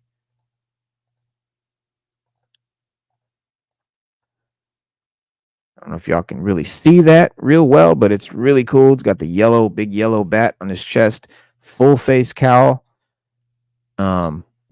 wings, and you've got a gruesome looking Black Adam vampire right there fighting another gruesome looking vampire, Damian Wayne. The art is really cool, guys. I really love that. That shit looks amazing. What's it say here? The new Batman swiftly establishes his heroism by rescuing a vampire who is desperately shielding a newborn baby from a pack of bloodthirsty attackers. As the vampire closes in, the Dark Knight intervenes with precision, driving a sword through one of the attacker's chest and dispatching the rest with speed. However, before he can offer any further assistance to the vampire and the baby, the duo vanishes into thin air, adding another layer of mystery to the already burning question, who is this new vampire and human saving Batman?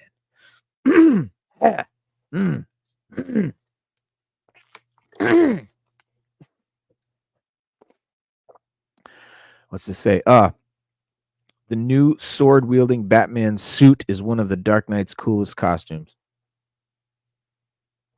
And that's saying a lot, man, because in my opinion, I think Batman has the coolest, like, superhero costume. Like, straight up. Like, superhero costume, it's definitely the coolest. Despite Batman's identity remaining a mystery, one thing is certain, the new Batsuit is utterly badass. It retains the classic black and gray color scheme and features recognizable bladed gauntlets. However, the suit includes a yellow bat symbol that subtly deviates from the traditional logo. The most striking changes, though, are the full-faced cowl and the sword. The full-faced cowl in particular is intriguing and is typically associated with Terry McGinnis's The Future Batman. Black Batman has a full face cowl. Discovering who's beneath the cowl may shed light on unique designs elements from Batman's new suit. That's cool. There's a cover. DC World War V. I love that art. I love that art style. Otto Schmidt. Shout out to Otto Schmidt. Very cool line work. I love those designs. I love that design right there. That's peak. Also love the new Batman. Excuse me, y'all. God damn it. The new Batman Absolute. It's called Absolute Batman. It's a new series of comics, not to be confused with Absolute Power, the also currently running event. There's DC really confused even me with this. There's Absolute Power, which is an event that's going on with a whole different Batman and a whole different thing going on. Amanda Waller and you know, taking over the meta powers of all the superheroes. Like Amanda Waller's like a big bad villain. It's a whole different thing. There's a new series, I guess, event or whatever coming out, new universe really, called Absolute. And it's Absolute Batman, Absolute Spider-Man, Absolute Superman, and Absolute Wonder Woman. And there's the Absolute Batman. He's a hulking, sort of brutish brawler. He's like a thuggish dude. Different, very different than the Bruce Wayne we know. And you can see his chest has basically, it's like a big, just like kind of like a big rectangle with points where bat wings would be. Like, it's not really the shape of a bat. And then you can see he's got an axe, the same shape as the chest logo, which is, again, a very loose bat. It's a rectangle with spikes on the top and bottom that symbolize a bat. Really cool looking. I fucking dig it. The art's cool as fuck. This new Batman looks interesting. It's not, listen, don't get, it's not taking over. This is not the new Batman. This is just like an Elseworlds thing. It's like another universe. It's another version. It's another version. So don't worry about it. Don't get your panties in a bunch. But DC is going for its new big Absolute series of comics, a blockbuster take on versions of Superman, Batman, and Wonder Woman from alternate universe, where they rose to heroism despite lacking the support structures that helped pave the way for their prime counterparts to become the legendary Trinity. In Batman's case, going big is rather literal in the sense that his Bruce Wayne is a 6 foot, 250-pound absolute unit of a man. If you thought that was going to be enough for him to intimidate villains in Gotham, well, apparently it's not, because this big boy apparently also needs an incredibly big axe too. While Absolute Batman creator Scott Snyder, returning from DC after some independent time away to help shepherd the Absolute line in his creative terms, and Nick Dragotta have previously teased this new Batman's weaponry. Fans got to actually see it in action for the first time this week in AIPT's preview of Absolute Batman #1. In the preview, Batman descends upon a group of masked thugs, only to pull out a haft and lock it into the base in the similarly absolute unit-sized bat emblem on his torso, and remove it to reveal that this, in fact, is a giant axe head. This is honestly perhaps a peak superhero comics, something that is incredibly silly while also being cool as goddamn hell.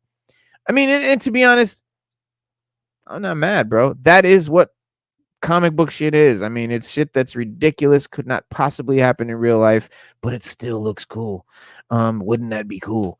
Kind of thing. There had previously been murmurs online complaining about the thick bat logo, that it was going too far, that it traded girth for being recognizable as a bat emblem, pushing too far on a Batman design that was, in spite of the wearer's size and stature, still relatively traditional, but giving it a utility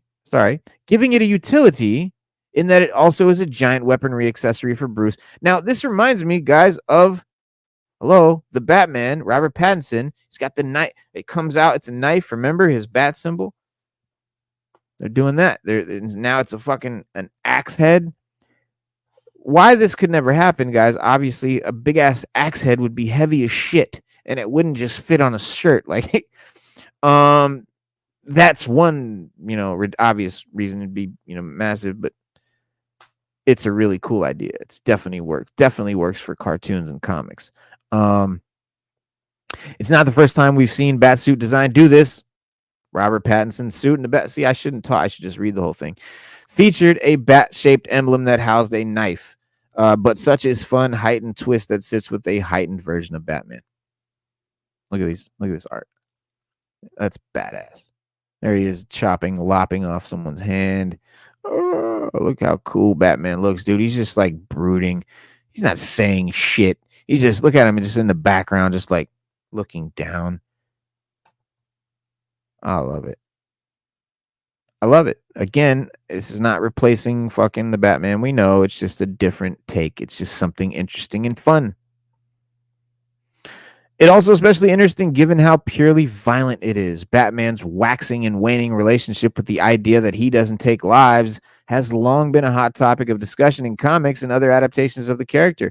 Even ones that stick close to the ideology still see him regularly beat and break people within an inch of their lives. But in Absolute Batman #1 preview, we see Bruce casually unsheath his weapon and lop off the forearm of a goon clean off. And while that's not to say burning in a chunk of, sorry, and while that's not to say, no, sorry.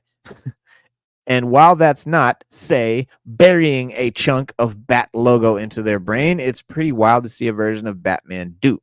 He bleeds out. That still kind of counts as a Bat kill. It absolutely counts as a Bat kill.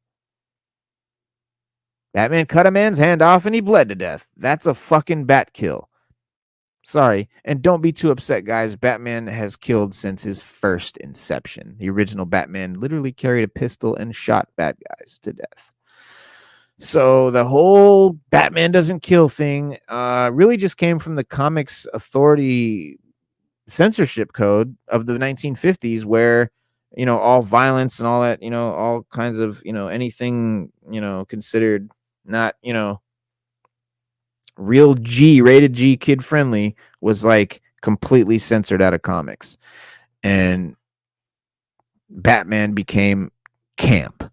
That's where the campy, silly, you know, colors, and Robin with the holy Batman, you know, that whole campy Batman where we got the TV show and all that.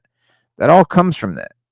So to me, I don't mind when they go back to the original Batman where he beats people to death. I don't care. Like, he's a vigilante and he's fighting some absolute fucking killers, dog. The people he fights are serial killing mass murderers, just the absolute, not just the dregs of society, but the most dangerous motherfuckers on the planet.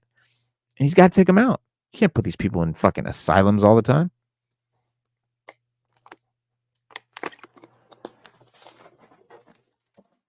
They always get out, don't they?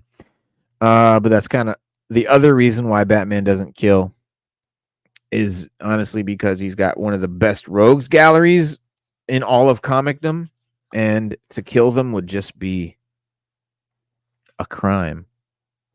Pun intended.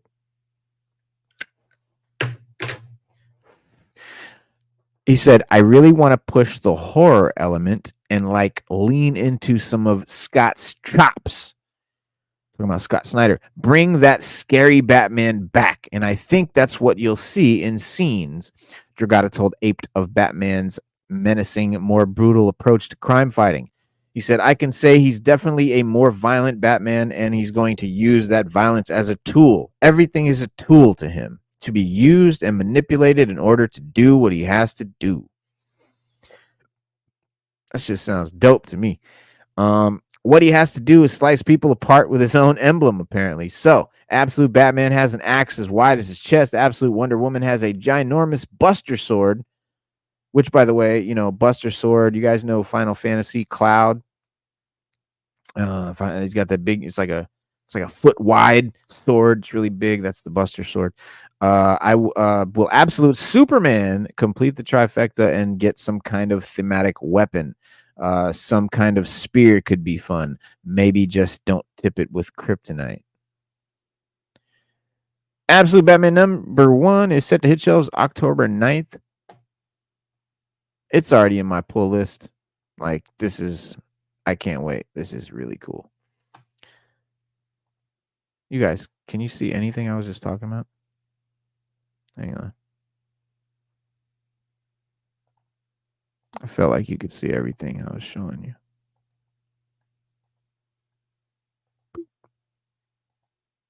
There he is.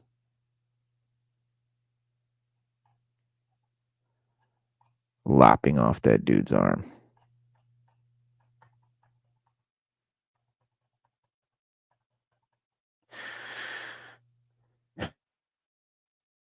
I think it looks good. Let me know what y'all think.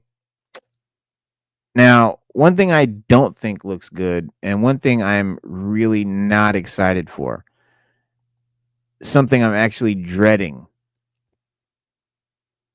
After Star Wars Rey movie writer announces a plan to open a new studio in Los Angeles, speculation grows that the Star Wars film could be scrapped.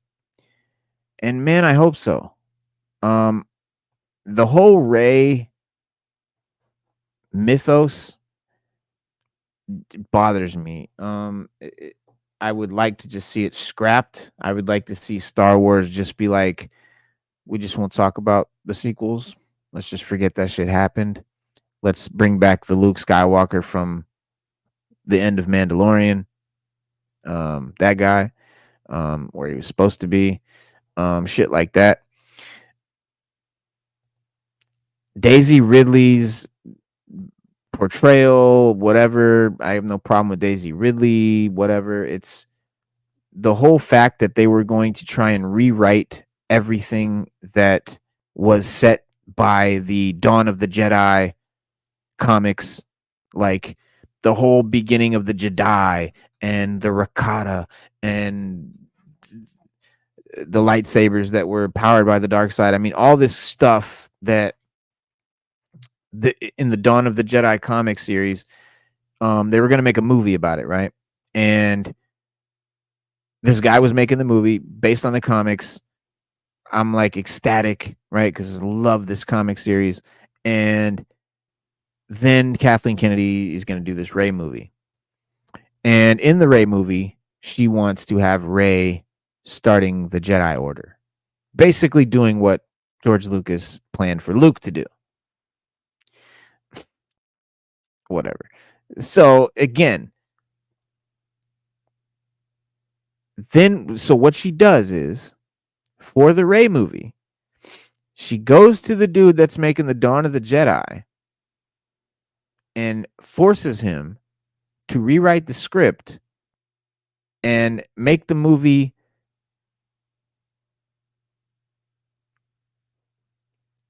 make the sequels make sense, right? Like kind of make Rey and the whole sequel thing like just like they tried to do with the Acolyte and Plagueis, try to act like they're the catalyst for everything George Lucas created.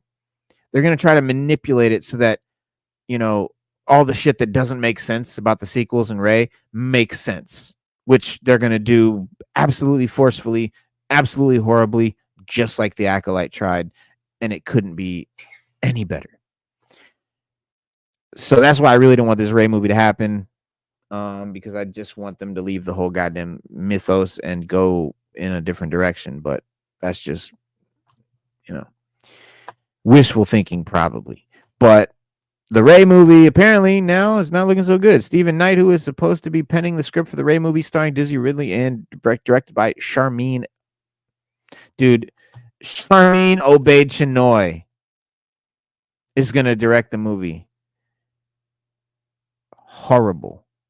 This is Kathleen Kennedy hiring her friends and, you know, acquaintances and shit to do these movies.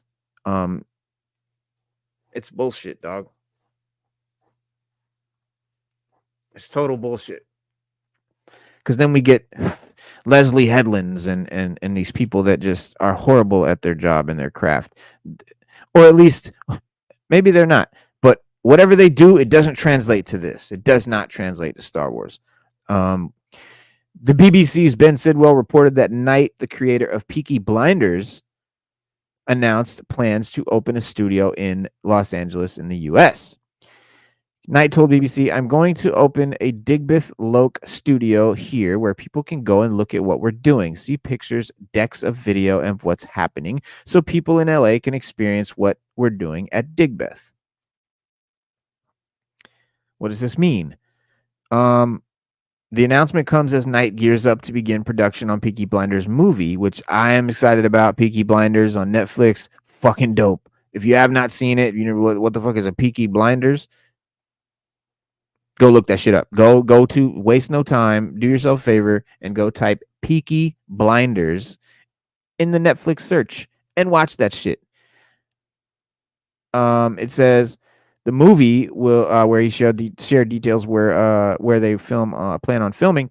He said we'll be shooting at Digbeth Loch. Sorry, the Loch. It's some Scottish shit. The Digbeth Loch, and we found some unbelievably good locations around Birmingham and West Midlands. Peaky Blinders takes place in Birmingham, England. We will be at the Black Country Living Museum again, and there will be locations around the country as well. Again, what the fuck does this have to do with the Ray movie? Of note, he indicated this film is the end of the first chapter of Peaky Blinders. That means it's likely he has plans for potentially more Peaky Blinders films after this one. Cool. Following this announcement, there are rumblings that Knight's opening a new studio and seemingly going all in with Peaky Blinders will leave little room for the Ray movie. Okay. Maybe. Scooper, and I don't think that's going to stop him from making the Ray movie, dude, if that's what they wanted to do. But I hope that they're going to scrap it. Guys, the lack of success of Acolyte, I think, woke Disney up a little bit. That the people who want that kind of content are a small, very loud, very vocal minority of the fan base. And the way we know that is because they did not muster enough to give the amount of views that a $180 million show like The Acolyte would need to greenlight a second season. Another very proving item is after Disney canceled it, the fans of it, we're going to do a petition and we're going to show everyone that Disney and show Disney that The Acolyte only failed because YouTubers said it sucked and people believed them and didn't go watch it. Sorry. First of all, no YouTuber is going to make a fan of Star Wars not watch anything about Star Wars. It cannot happen. It's an impossibility. That's number one. Any real Star Wars fan is going to watch what the fuck they want to watch. A YouTuber is not going to change that. Number two, all the YouTubers I know, especially like, for instance, their biggest culprit, the one they love to blame the most, Star Wars Theory, he had watch parties with 5,000 motherfuckers in the stream. Put that in perspective. What do I have in here? We have 5. Who's in here? I got 7 people in here right now. Okay. This dude has over 5,000 people in the live chat watching The Acolyte. Every episode. I know because I was there, because I watched them I watched it at the same time. So he gave y'all viewers that you would not have got because we're all people that did not like it. We watched it basically to clown it. To be honest, we watched it to make fun of it, to be fucking 1,000%. But even that wasn't enough to give it the viewership. So again, they go to make this petition and they had like 70,000 signatures. And you might say that's a lot. Dude, to put that in perspective, there's another Star Wars show, something, they did a petition. It got over like 200,000 and it was like a niche thing. To put that in comparison, there's other like petitions out there that you can research that shows that get around 70,000 petitions are shows you've never heard of that have very loyal fan bases. And it's not enough. It's nothing. It's nothing. It's a drop in the bucket. Think about that. 70,000. We need hundreds of millions. Like, dog, it's not even, it's ridiculous. It's a joke. So that right there, and here's what they claim. They claim that all Star Wars fans love this, and it's just a small, a vocal minority of racist, right-wing bigots, which apparently I must be, are the only ones that don't like the Acolyte. If that's the case, Star Wars is one of the biggest IPs. You telling me that something that all Star Wars fans liked, you couldn't muster Even 100,000 signatures, dog. And they're still in denial. They're still in fucking denial. The fan base. Disney, however, canceled the Acolyte. That says it all. Now, these people will actually go out and claim that they canceled the Acolyte because they caved to pressure from right-wing racist YouTubers. Disney is one of the biggest corporations on the planet. You have no idea. They own like all kinds of fucking bro, they own everything. They own a lot of shit. That company is all about the bottom dollar. It's a company. It's got a CEO. It's all about money. If you think that they're woke, if you think that they care about people of color, if they care about gays, if you think that's what Disney really cares about, go look at their movie posters in China where they take the black characters off to appease Chinese. That's not woke. That's not revolutionary. That's not standing for what's right. That's doing what gets you the most money. And that's what Disney does. And that's all they'll ever do. And so you can complain all you want, you can blame all you want, you can make up all the shit you want, but the bottom line is the Acolyte did not get the views necessary to warrant a second season. And that's all you need to know. That says it all. The only reason the sequel trilogy was a massive success and why Disney is still thinking Rey is this thing people want is because we hadn't seen a fucking Star Wars movie since the prequels. It had been, it's decade. It's many years. Like, motherfuckers are starving, bro, and they bamboozled us. I'm gonna tell you, I was in the theater on Force Awakens, loving that shit because I thought where it was going, and I thought Finn was gonna be the Jedi. I thought Finn was gonna like be the star. That's how the trailers looked. That's what they advertised. Then they completely just threw Finn to the side by the third movie. All he did was yell Rey's name like 3 times. Like it got really bad, but we didn't know at first, dog. I'm telling you. Bro, I saw motherfuckers on YouTube crying over the Rian Johnson stuff. Like, motherfuckers thought it was the best thing since sliced bread at first because it's like it's like, I don't know what, it's a phenomenon, man. It's and they looked incredible. I'm not gonna front, the sequel movies look incredible because they take live action effects, CGI effects. The original movies were live action puppets and shit. The prequels were all CGI, and the sequels mixed the two beautifully. That's where movies should be. They should be a balance between CGI and live act and real effects, because that's what looks the best. So they look brilliant. The first movie was like a carbon copy of the original Star Wars movie. So we're like, oh man, this is nostalgic. Like, we were into it.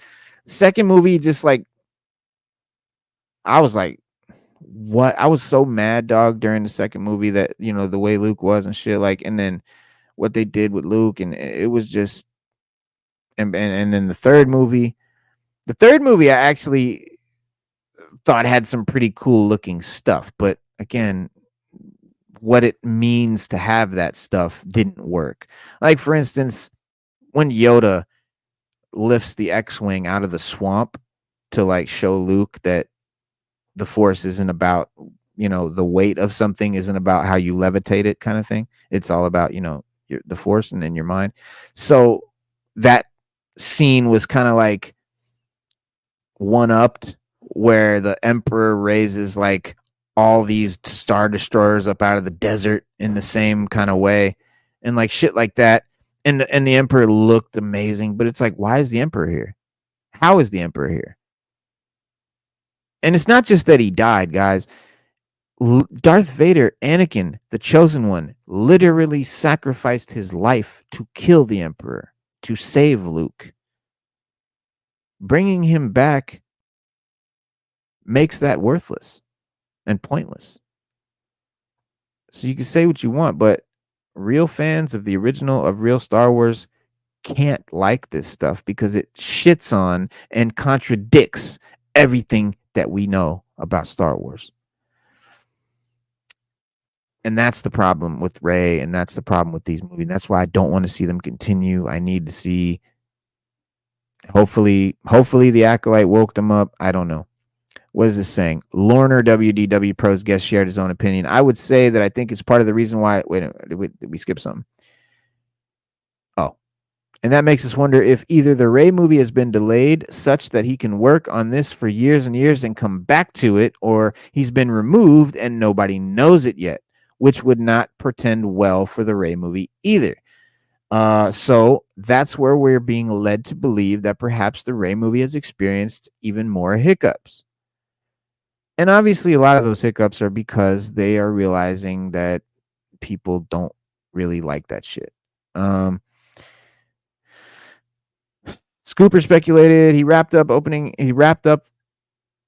up in opening studios, and that is no small endeavor. And our understanding was that he was supposed to be working with the Rey movie with Sharmeen Obaid Chinoy, with Lucasfilm, and that would be an ongoing process. So it seems to us, Lauren, and again, we could be wrong here, but it seems to us that he is now going to be working on Peaky Blinders thing instead.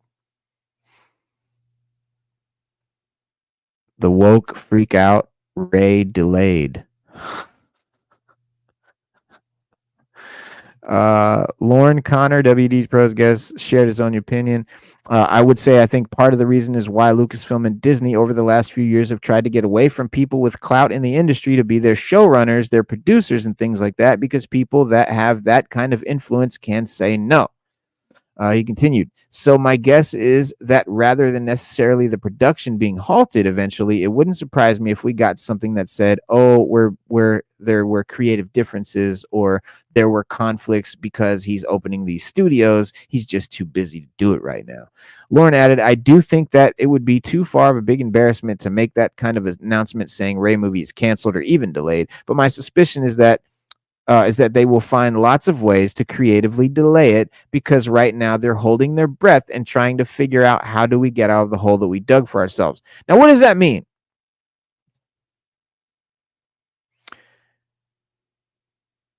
They want to creatively delay it because right now they're holding their breath and trying to figure out how do we get out of the hole that they've dug for ourselves. What they're talking about is the whole trilogy, the whole sequel thing, the Acolyte, all of that shit. It's the direction they're going is not Star Wars, and it's not, the fandom does not appreciate it. They continue. I think the Acolyte has absolutely rattled them. See, I don't think that you would be seeing what we're seeing in the reactions in the fandom right now if they weren't absolutely rattled by what happened with the Acolyte.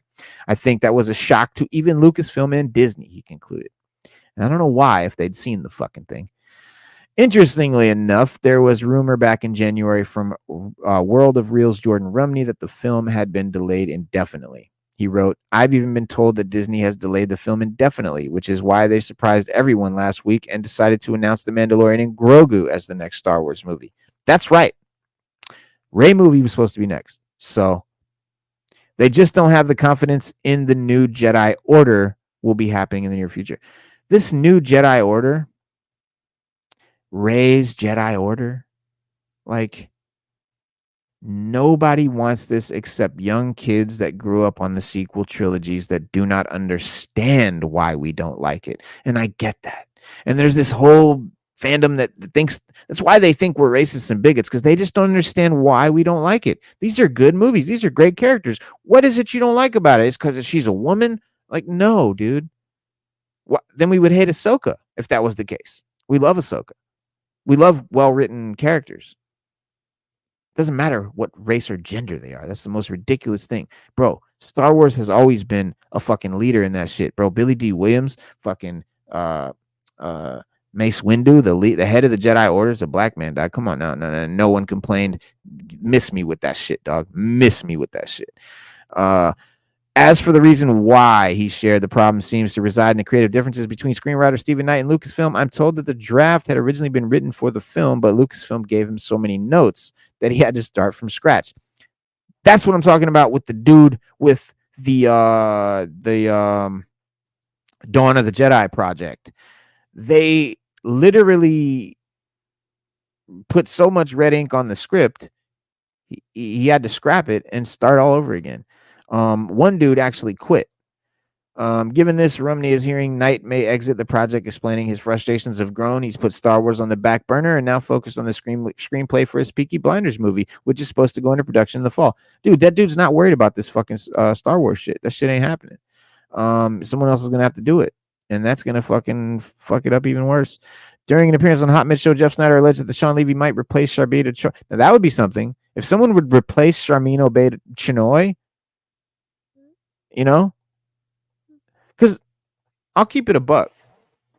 George Lucas's plan for the sequel trilogy. He had that whole the sequel trilogy planned out. There's a book called The Archives, which I showed you guys on a previous video, and read and showed you what his script was all about.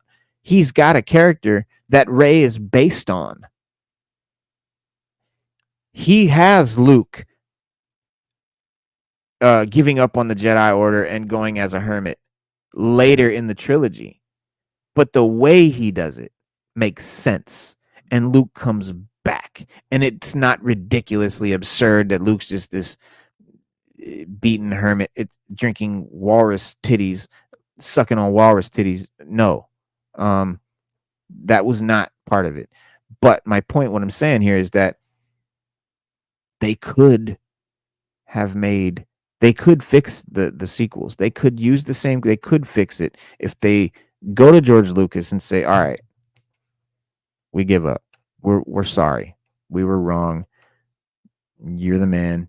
You know this shit better than anybody. And we should have fucking listened to you in the first place. Can you help us? Absolutely, George would do it.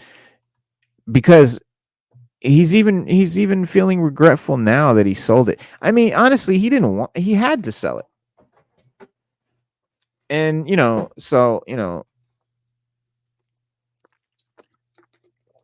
he would be down. He was right there with fucking Favreau and Filoni working on The Mandalorian, right on the set, helping him out and shit, consulting. So I know he's in. I know he'd be into it. He elaborated. Now is it Daisy Ridley's Rey or an older Rey? We've heard rumors back in the day, maybe about Helen Mirren being positioned as an older Helen Mirren. She's like 80.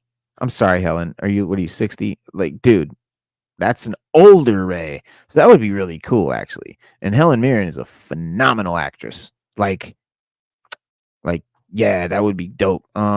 So I don't know in Sean Levy's movie if a Rey is the lead character, or B, if Rey is Daisy Ridley's age, or could be someone in her 40s or 50s, or someone who's 70 or 80 like Helen Mirren. I don't know. Okay, so I was right. Snyder said then yes, Charmin is still on board. Fuck. But you know how Lucasfilm goes through directors quickly. This hire has been questioned. She doesn't have a ton of experience. So if it does, for whatever reason, go sour and she either quits or is fired or whatever, for whatever reason, she exits the project depending on scheduling, because again, Sean Levy is one of the busiest people in Hollywood. It's my understanding that Sean Levy could either slip in to direct that movie, or Sean Levy's movie becomes the next movie, or maybe Sean Levy's movie could be folded into Charmin's movie. I don't know. But he's clearly interested in exploring Rey and that stuff. And so if the Rey movie suddenly needs a director, he may be the guy to turn to, since they already did business with him. Snyder added. And there he is. Sean Levy and Feige.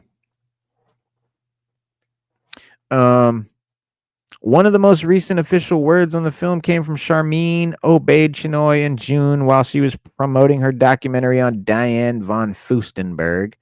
Oh boy.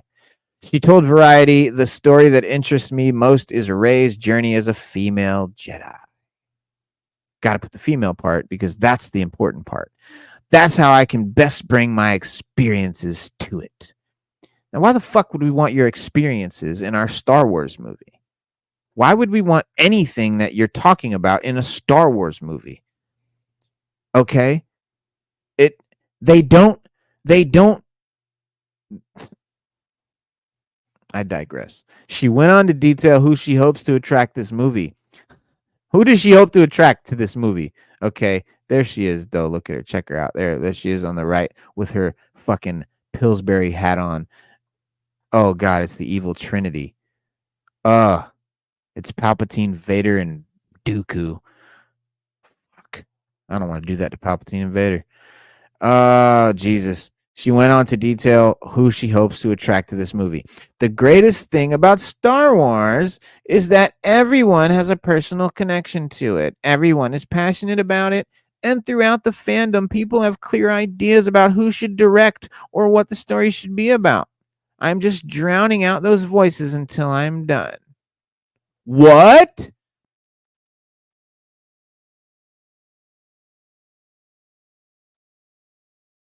Let me read that again. The greatest thing about Star Wars is that everyone has a personal connection to it. Everyone's passionate about it. And the fandom, people have ideas about who should direct and what stories should be done. Fuck them all. I'm going to drown them out until I'm done doing what I want to do. Who is that for? Who's going to buy that? Who's watching this? As a storyteller, I'm focused on drawing new moviegoers into the cinema and bringing a sense of nostalgia that will appeal to older fans of the series. Yeah, right. That's the last thing you're doing. Obaid Chinoy also discussed the film. That was them putting Plagueis in the Acolyte. That's how fucking just completely lost they are, just completely clueless they are. Obaid Chinoy also discussed the film with Sirius XM, saying, sometimes you walk in the footsteps of people and giants who've created worlds, talking about George Lucas. And in the case of Star Wars' George Lucas world, and the filmmakers that have walked in his footsteps have set this world that they want young viewers to sort of walk into and have an understanding of the world. She then detailed what is at the heart of the Star Wars world. Okay, because she knows what's at the heart. And at the heart of it, for me, is Rey Skywalker, is Daisy Ridley and her story, and taking on an adventure to a Jedi Academy and sort of creating a world that is a natural dovetail to the story that we've seen her go through in the last 3 episodes. And working with Lucasfilm and Kathleen Kennedy and the team over there in breathing life to characters that everyone loves and has fallen in love with, and finding new characters that the next generation of moviegoers will fall in love with. So, guys, I didn't know this, but the heart of the Star Wars universe is Rey.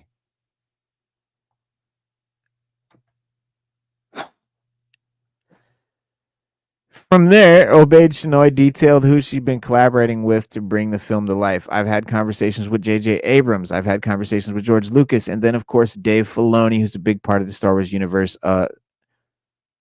Now we speak very often. And Kathy Kennedy and Carrie Beck and Simon Emanuel. Who? I mean, I think the team is really taking the time to make sure that we do it justice to telling the story of Daisy. The story of Daisy? Daisy? Don't you mean Rey? No, it's Daisy. You said what you meant. I think that she stands for something. We've seen this wonderful journey she went on in episodes 7, 8, and 9. And now it's like on to the next adventure. And how do we create a world and the adventure that we take her on? You don't. You let a dead horse die. Oh, man. All right, let's hear the comments. What do we got? Let's see what other people think. Okay, this is clear money laundering. And Disney Star Wars films are all trash Oh, the Disney Star Wars films are all trash and were complete failures. Yet this dude is making a new studio. It's due to the results of the strike that he can do this, and that's where the money laundering is happening. This guy has no idea. I don't know what the fuck he's talking about. They are washing money from likely taxpayers to fund this shit, and it needs to be stopped. What? Okay.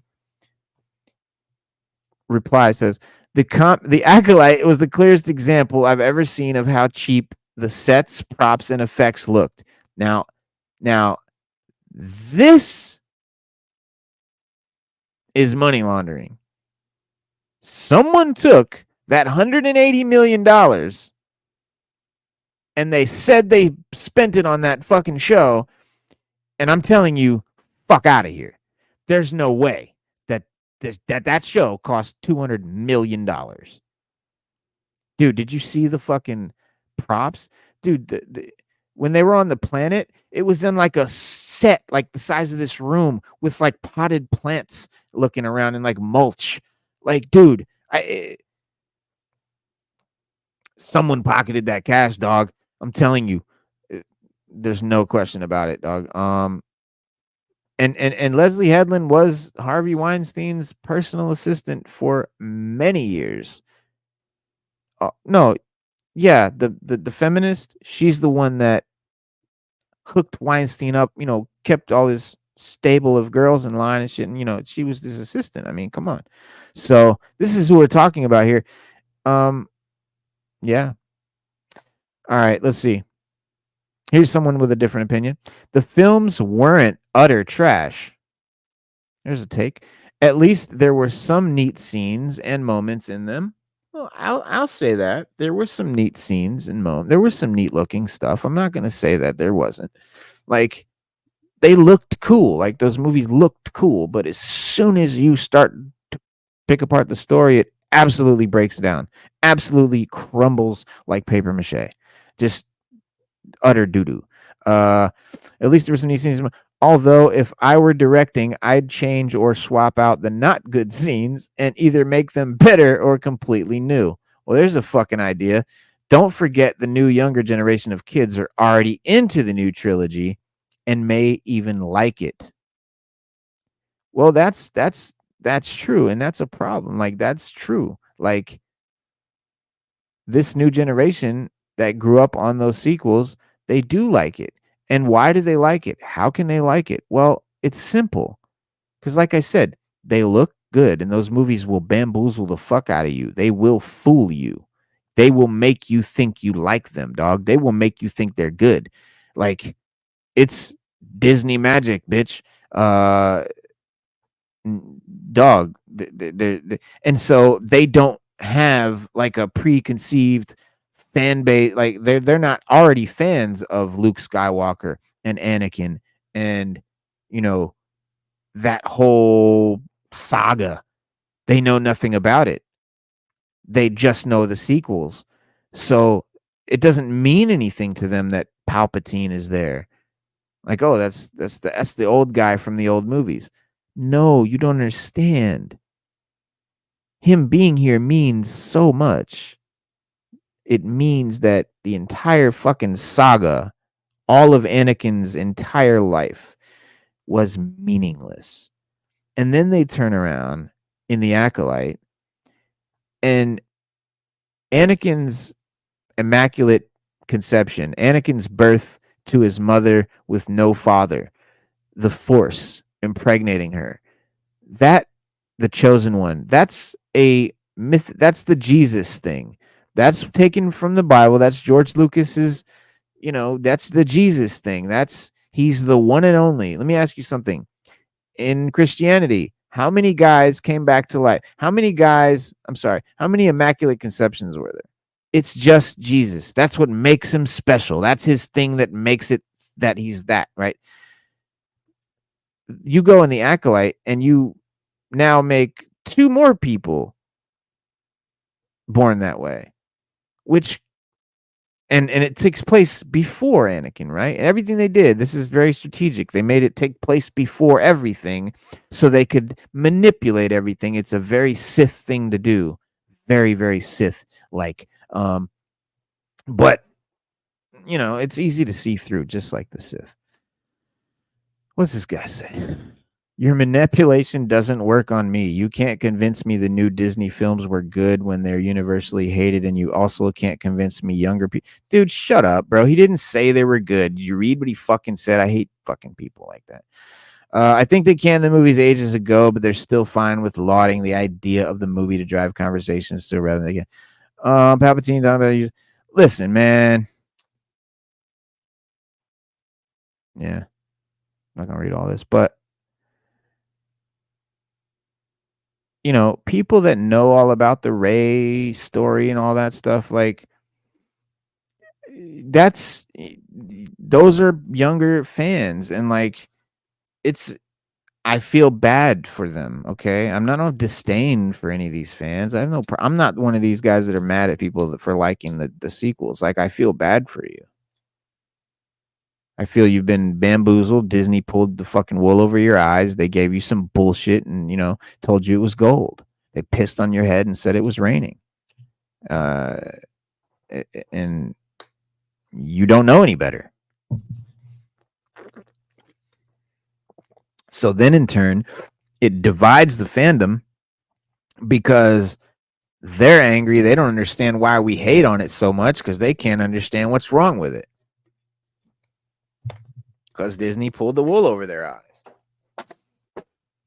And then we're mad that that they love this nonsense and they're trying to argue with us that it's good.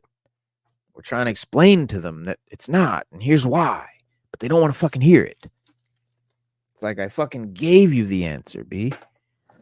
But they don't fucking care. But anyways, y'all. That's our show. I hope you guys had a good time. I did. Chopped it up. We talked about the fan stream, the what do you call it? The PulseCon. Sorry. We had a good time talking about PulseCon. We checked out all the toys that they put out, everything that they put up for sale for pre-order on the Hasbro site yesterday. And we did talk about some new Batman stuff. We chopped it up. We talked about Star Wars, and we did not get into the Lord of the Rings yet. But I will just quickly say Lord of the Rings of Power season 2 is really blowing up. Like it's actually doing well. People really dig it. I'm enjoying it. Like it's way better than the first season. Way better. Like way better. Like it's a different show. So far, and I'm happy. I like it. So that's cool. 40 million viewers in 11 days, according to Amazon. So that's like, you know, Amazon records and shit. It's really doing well. And that's a new thing. So, but that's cool. But I just wanted to touch on that real quick. But yeah, man, we'll see you guys Wednesday. So you guys have a safe weekend. You know what I'm saying? Be safe, guys, and have a good weekend. Have fun. We'll see you guys Wednesday evening at 7 p.m. and peace.